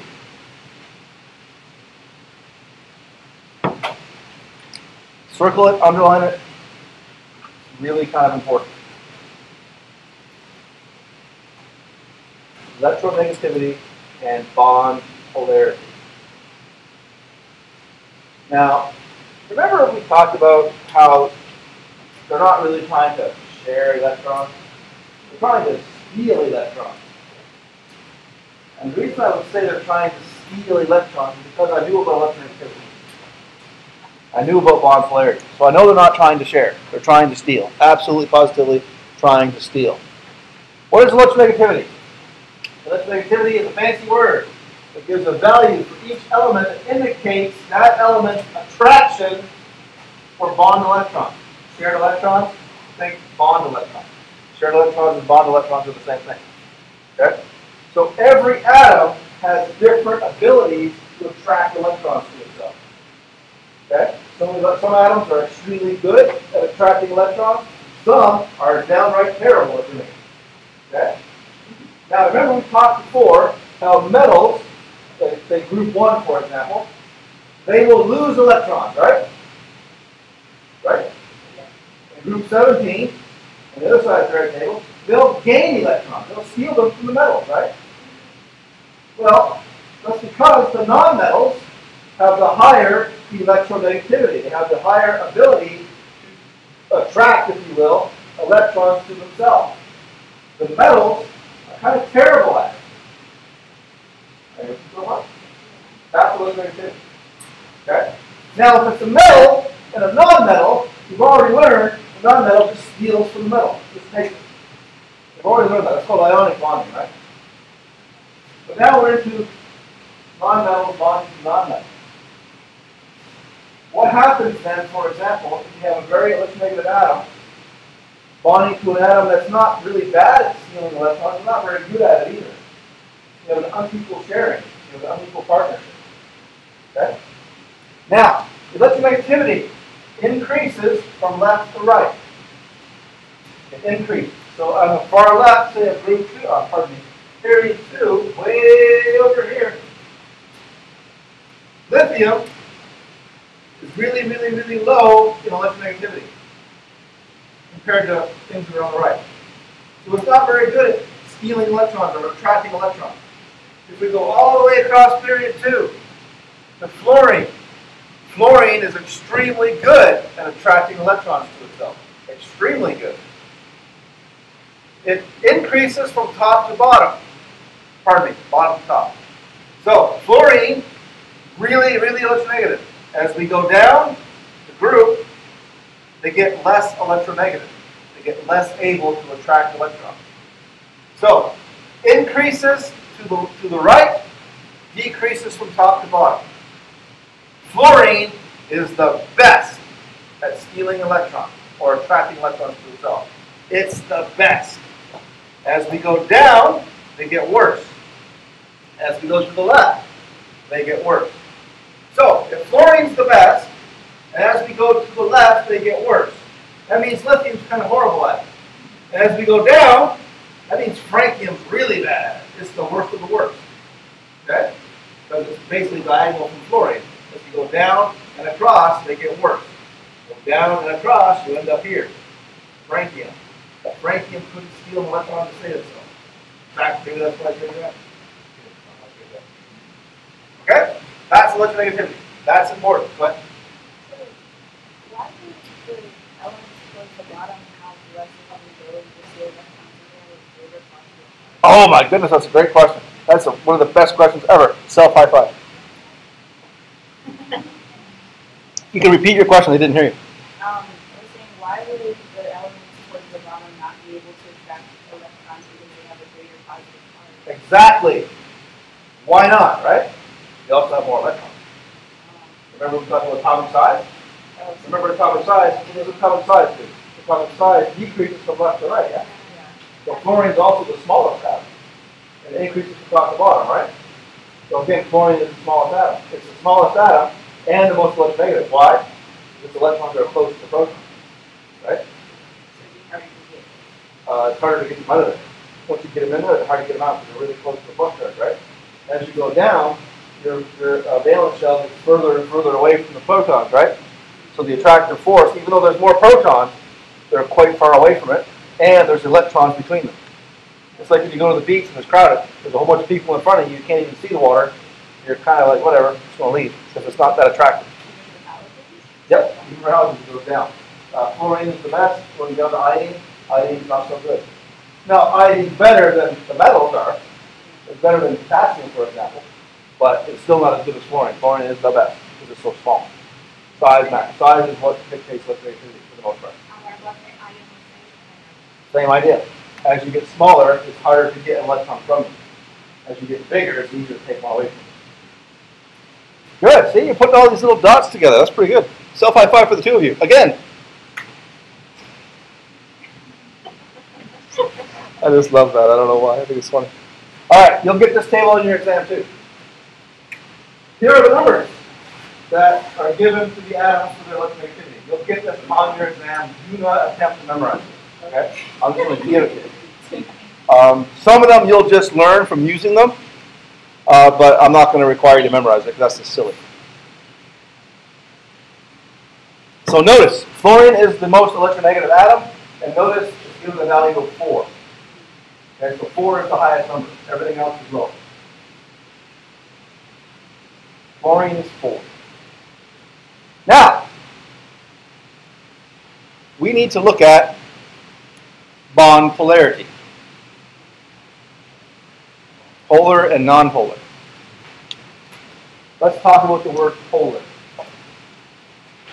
Just write the title down from this slide, guys. That's all you need. Polar and nonpolar and polar bonds. Let's think about the term polar. We're all on this big globe we call Earth, right? You guys know that the flat Earth thing is becoming a thing here? Yeah. No. Someone posted the Flat Earth community has members around the globe. And That's awesome. Anyway, I don't want to do the flat Earth. It's fun to watch videos of it. This big globe we're on, right? This big globe we're on, it's a big ball. And if you go and say, okay, this big ball has a north and a south pole. The word polar refers to having poles. A north and a south, or if you want, a positive and a negative. Okay? Are you with me? Think about a magnet. A magnet is polar. A magnet has a north side and a south side. Everybody looking on that? And if you have two magnets, the north side of one and the south side of the other will attract, right? The north from the north will repel. Now, take out north and south, put plus and minus. Same idea, right? North and south is another way of saying plus and minus. Okay? You guys feel that? So if a bond is polar, it must have a positive and a negative side. You guys with me? If a bond is nonpolar, it doesn't have that. Pretty simple, right? Just the idea, right? If you're polar, you must have negative and positive side. Must have. If you're nonpolar, you don't have that. That's pretty simple, right? So how do we figure it out? How do we figure out what's what? It's easy. Let me draw a molecule. Let me draw hydrogen. Hydrogen bonded to itself. And I want to know, is that bond polar or is that bond nonpolar? And it's easy to figure out. All you got to do is look at the electronegativity. You flip back to that little chart I gave you. Be on your exam. By the way, on exams, feel free to tear those things off. Just rip them off. You can keep them, take them home with you. I don't need them back. But feel free to tear them off when you're doing your exam. I go to the periodic table, or sorry, the electronegativity chart. And I say, okay, hydrogen's electronegativity is 2.1. Right? 2.1. And this hydrogen's electronegativity is 2.1. Good enough. So now I know the ability of both hydrogens in that bond to steal electrons. They're equal. Are you with me? They're equal.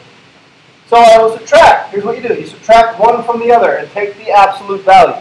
Which means if it comes up negative, just take the absolute value. Just take the number. No difference. No difference. So they're equal at stealing electrons. Okay? So far so good, right? What if we did something a little more interesting? Say, carbon to hydrogen. Ha! Now we're mixing up a little bit. Well, is that bond polar or nonpolar? No problem.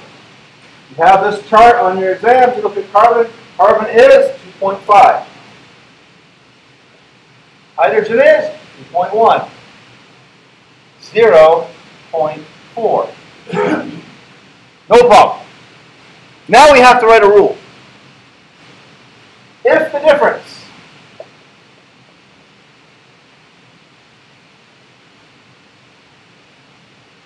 in electronegativity, if you want to write EN, that's fine, is 0 to 0.4, so the difference, these numbers, if it's between 0 and 0.4, including 0.4, it includes 0.4, okay, you are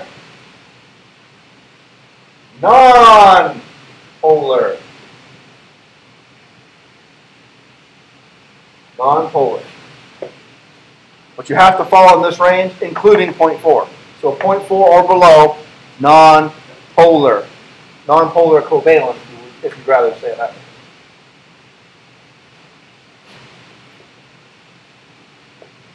Non-polar covalent. If you're 0.4 or less in difference, you are non-polar covalent. Okay? Good enough so far? It's just a little bit of math. And the rule is 0.4 or less non-polar covalent. Which means there is no negatives or positives here. There aren't any. There's no negatives or positives here. They're nothing. They're uninteresting. Well, I shouldn't say uninteresting. That was not right. They're interesting in a different way. Now, let's talk about something that is a little bit more interesting, shall we?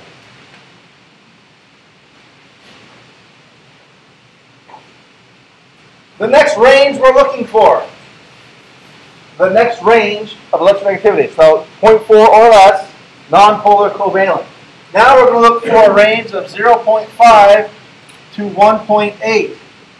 That's the new range we're looking for. Anything that falls in this range is considered polar covalent. If your electronegativity difference falls in that range, including 1.8 and including 0.5, you are called polar covalent. Easy enough? Let's pick an example.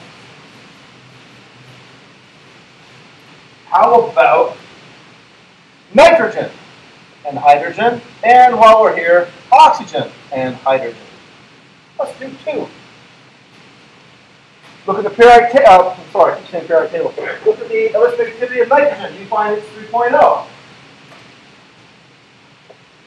Minus 2.1 for hydrogen. There.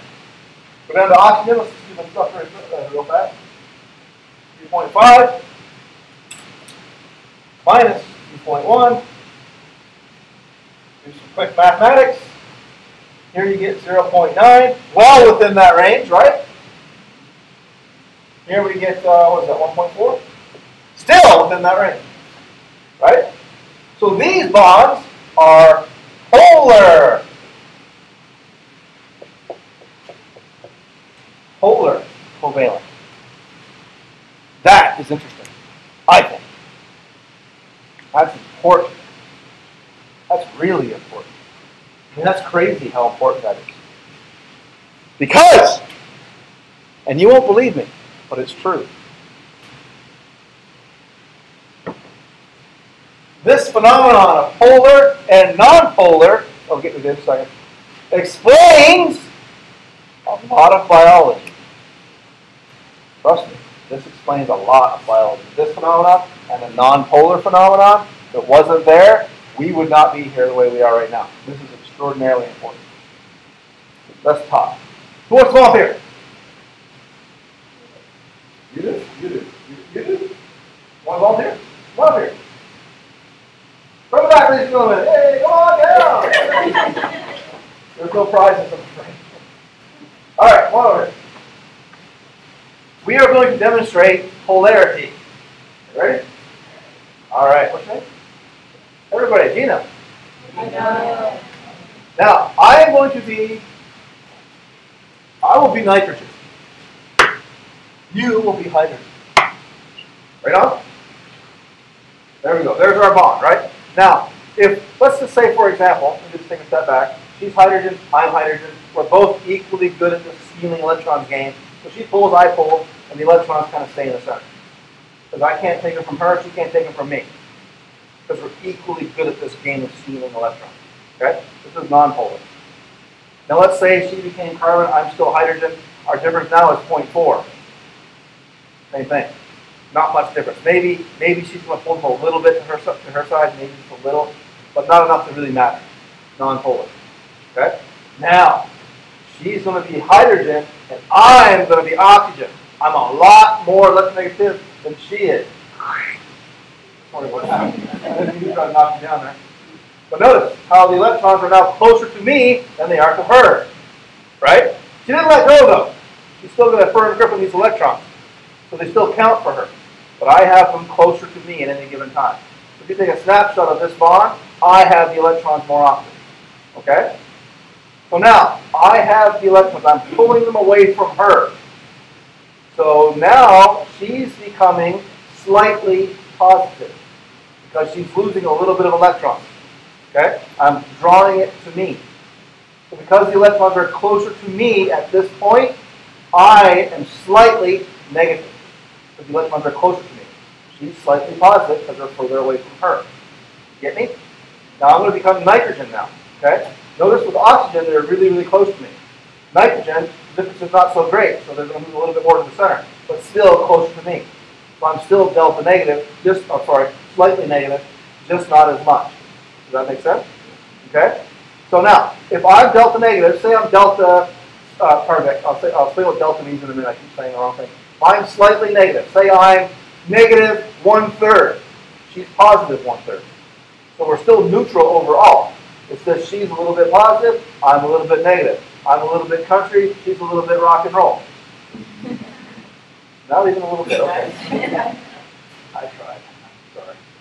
All right, everyone kind of get it? All right. Now, one more thing before Gina leaves. I'm going to be chlorine, and Gina now is going to be sodium.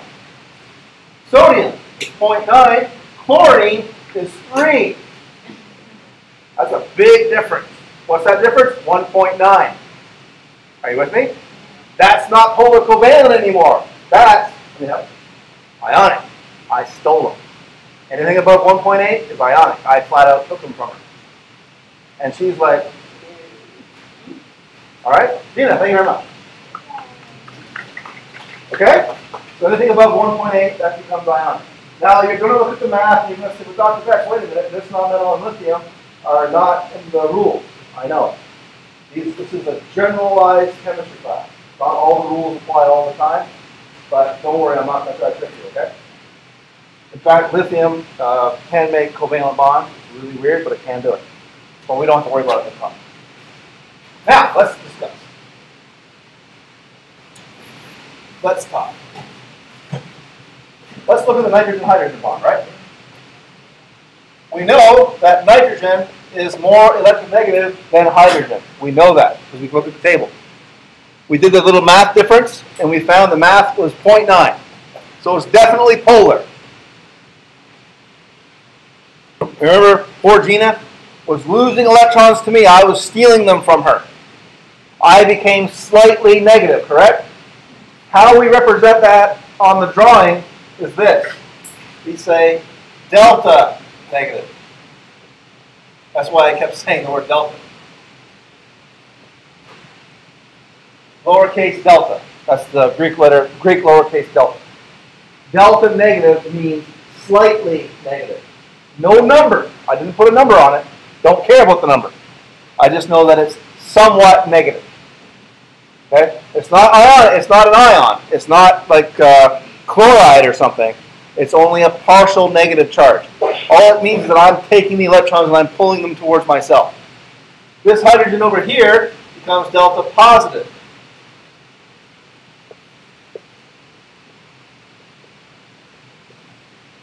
Which means that this hydrogen is becoming somewhat positive. It's not a true positive charge. It's not a cation.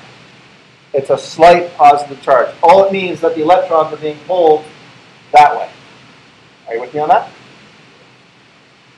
And sometimes you'll see this. Sometimes you'll see an arrow drawn on it, like this. This is called a dipole arrow.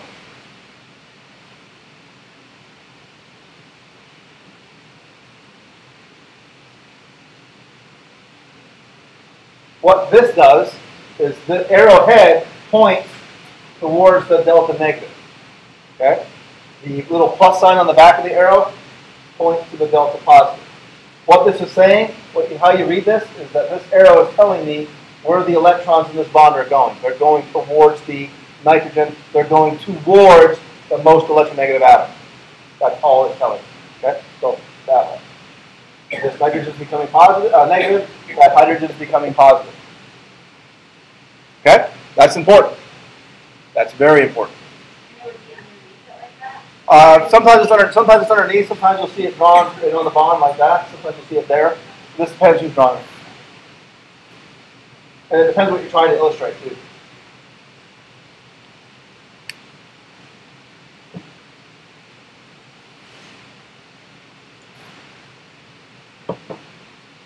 Okay, now, oxygen to hydrogen, the next one right here, it'll do the same thing, right?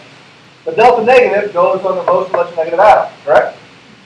The delta negative is going to come here. So that oxygen is slightly negative, the hydrogen is slightly positive. And if you want, you can draw the arrow like that. Remember, the arrow points to the delta negative. The little plus sign on the back of the arrow is pointing to the delta positive. So the electrons in this bond are being attracted towards the oxygen. The oxygen is becoming somewhat, a little bit negative.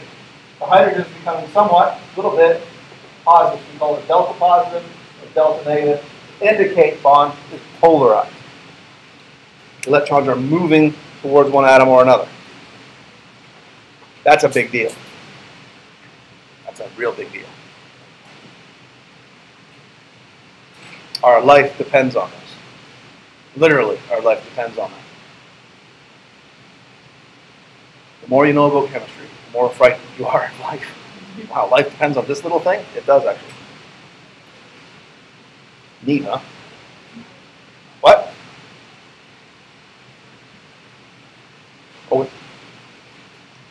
all right, we went over that, Good for us, good for us, good for us. Ah, yes, shapes. Now, we're going to talk a little bit about shape, more as an academic thing. Shape is kind of challenging to understand a little bit, a little bit challenging to understand. Not that bad, though. So I'm going to give you some rules about shapes, and I'm going to kind of give you a visual aid to think about when you think about shapes. But I do want you to understand that our molecules in our bodies are not flat. And how do you know they're not flat? Well, none of us are flat, are we? We're all three-dimensional, I hope. We all have a length, a width, and a height. What provides that? Our molecules provide that. Okay? Our molecules are three-dimensional, therefore, we're three-dimensional. Does that make sense? So, let's look at what kind of shapes our molecules will make. Okay, we'll start with kind of an easy one. Linear. Linear. Some molecules are just straight lines. For example,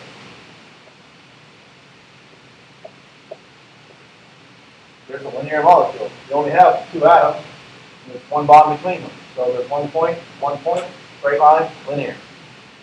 Molecule's linear. Not everything's linear, but that's the first shape. Linear. Not very exciting. Sorry. Straight line. Linear. Molecules like CO2 are also linear, but that's not really that interesting. I'll talk about something that's more interesting.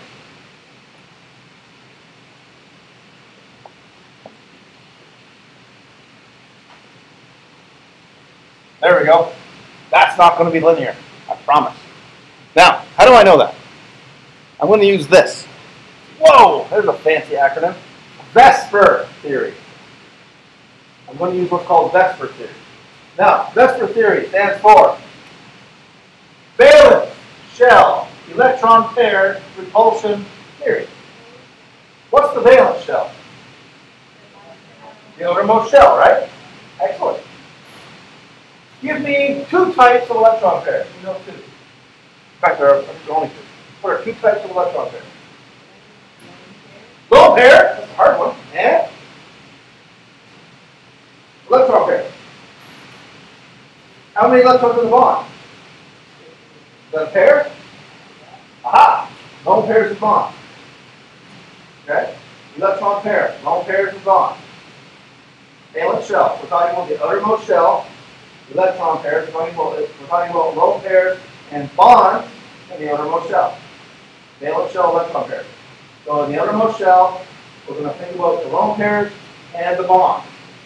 Okay, with me? In the outermost shell, we're thinking about the lone pairs and the bonds. And the word repulsion means what? Push away. You can push against. Okay? Repel. So, valence shell, electron pair repulsion means outermost shell, lone pairs and bonds are going to push against each other. Because they repel each other, right? They hate each other. The electrons can't be together. They have to be apart. Are you with me? Okay. Well now, because electron pairs are pushing against each other, they're going to form a shape that minimizes their repulsion. Because don't forget, in this molecule right here, these hydrogens must be attached to the carbon. They don't have a choice in that. But they have a choice of where they orient themselves around that carbon, right? Now on a flat surface like the board, I just wrote them like that. That's the best way to write them on a flat surface. But these molecules are not flat. They're actually spherical, if you will. They will take up a spherical form. Now, take a look at the video camera right here real quick. That shape right there is very similar to what this molecule takes. Now, what I want you to imagine, I'm not going to do it because it'll mess up the camera, but imagine I have the camera raised up a little bit. Okay? That's the camera was like 3 feet off the base. So now you have the camera and the 3 legs, right? So imagine the camera and the 3 legs are the hydrogen. And the base in the center where it all attaches, that's the center of this little base of the camera. That's the carbon. Okay? Are you with me? You got 3 legs at the bottom, 1 camera mounted on top. And the base is in the center. The base, where everything attaches, that's the carbon. That shape is called tetrahedral. I know, right?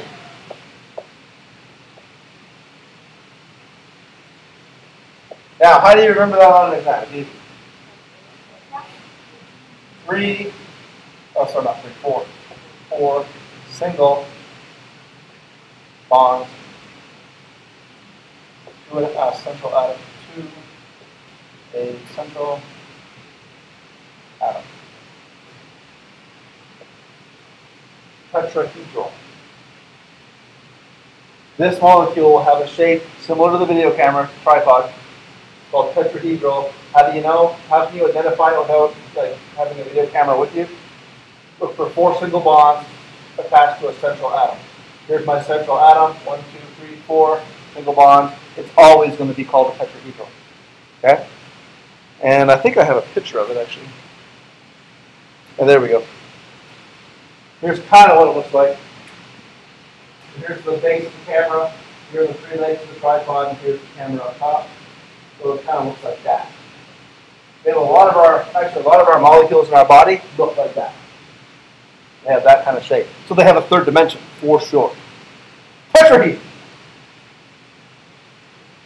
Tetrahedral. Now, there you go. Let's look at another molecule.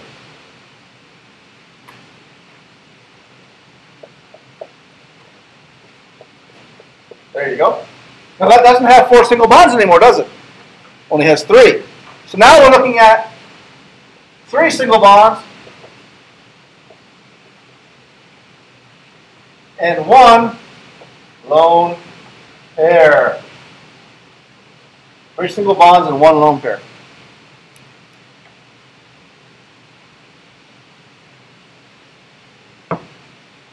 So that's not going to be tetrahedral. Now, the shape of this molecule, if you look at the camera again, now the camera is down on the base. Okay? So imagine the camera is the lone pair. Okay? The base is nitrogen, and the legs are hydrogen. What's that kind of look like to you a little bit? Something you find in Egypt, maybe? It looks like a pyramid, right? These are called trigonal pyramidal. Pyramidal. Most people just call it pyramidal, but it's actually trigonal pyramidal. If you just call it pyramidal, I would be happy. But if you call it trigonal pyramidal, I'd be ecstatic.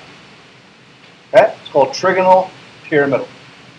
So, linear, tetrahedral, trigonal, pyramidal. Or others will say pyramidal, actually. They pronounce it that way.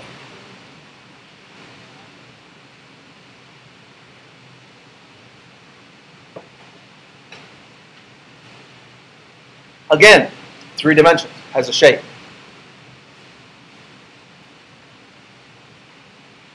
So we've gone from 4 single bonds to 3 single bonds and a lone pair. What's next? 2 single bonds and 2 lone pairs. That's next. You're right. And molecules that adopt that structure are similar to like water, for example. 2 single bonds.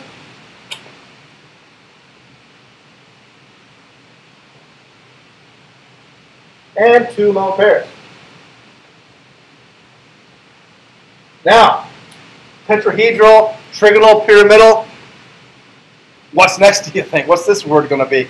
Some kind of crazy Greek thing, probably, right? Any guesses of what this would be called? Something really hard, I bet, right?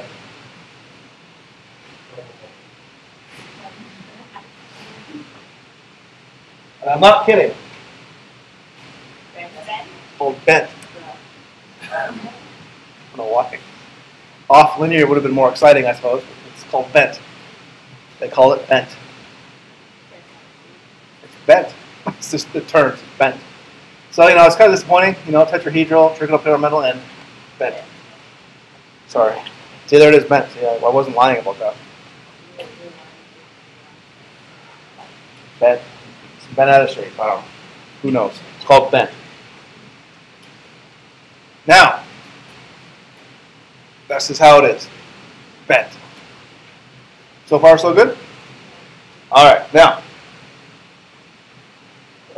don't worry about dipoles and nonpolar molecules. We're not going to cover that. Let's jump over that. What I want to get to is attractive forces and compounds. Now I want you to write down attractive forces in compounds, underline it, circle it, put a smiley face beside it, and then right below it, this is a big freaking deal. This is a big freaking deal. This is very important. This is very, very, very important.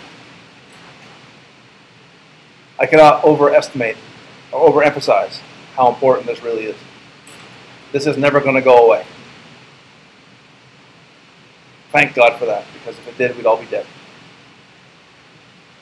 Isn't that fun? Attractive forces in compounds. So what we need to understand, what we need to think about a little bit,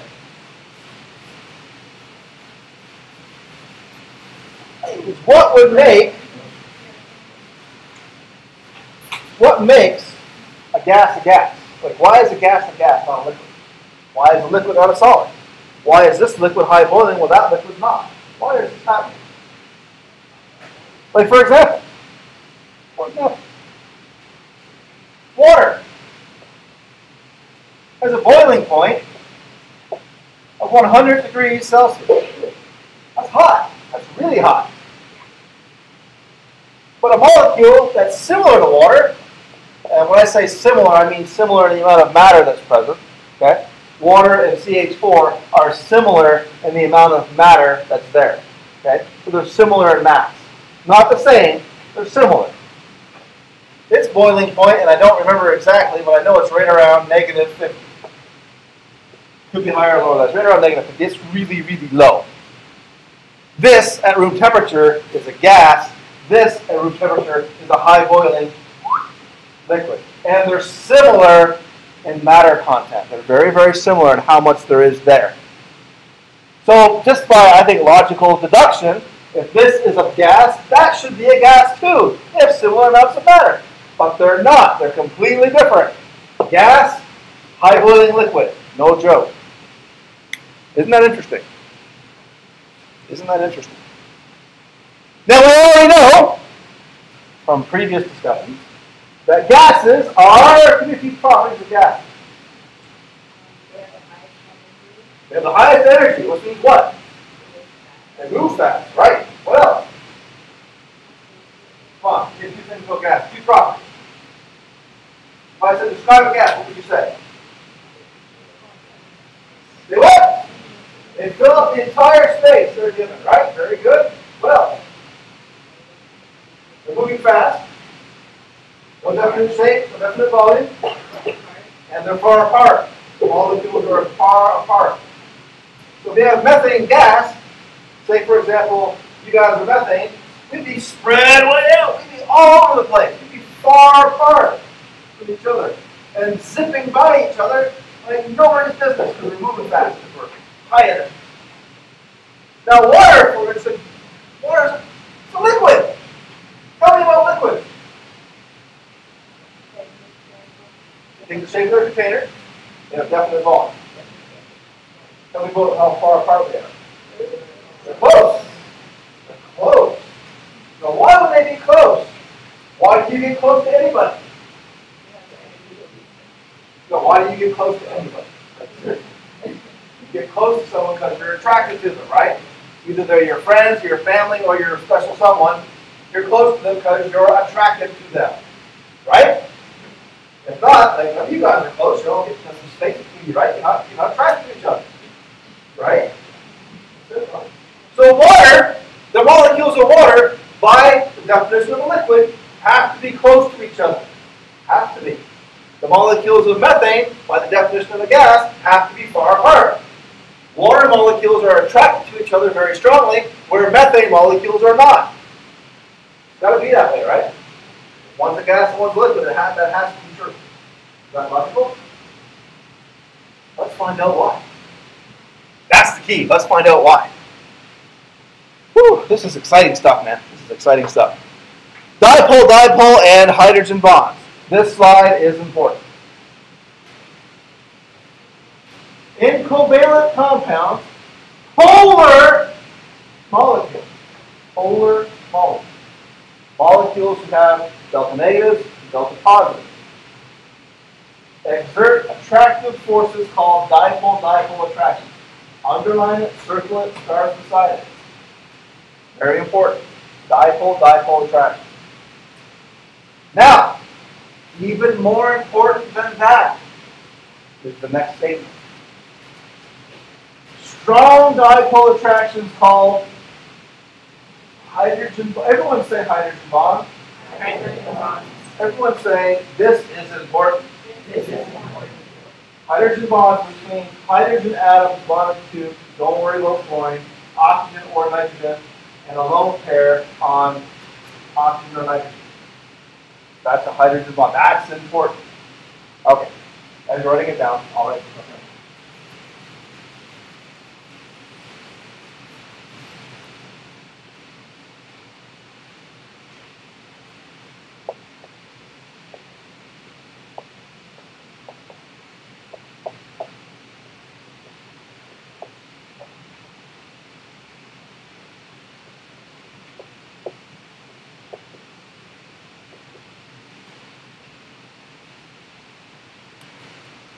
All right. Make sure you underline them. Start with that.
Dipole-dipole attractions. Here we go.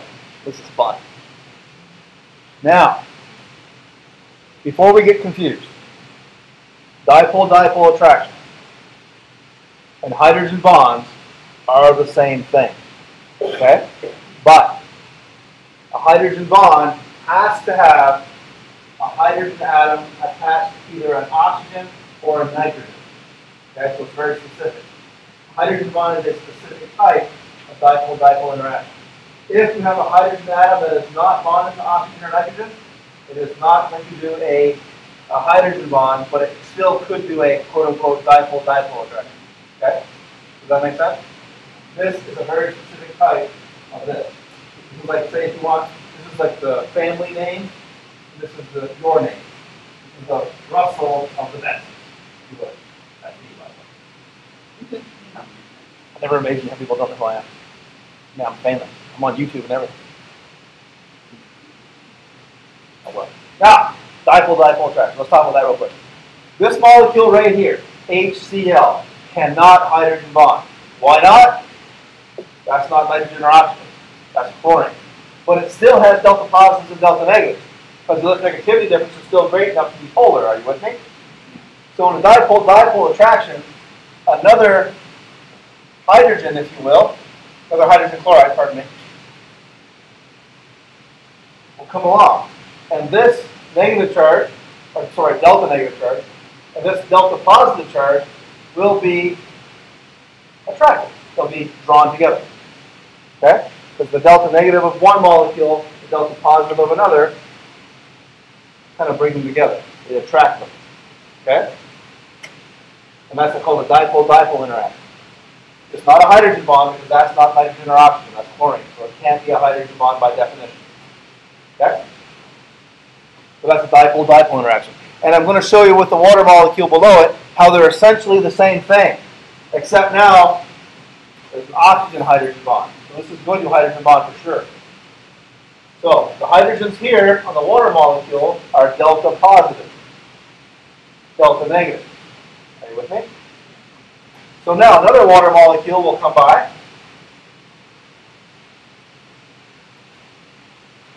Delta negative, delta positive, delta positive. That's a hydrogen bond.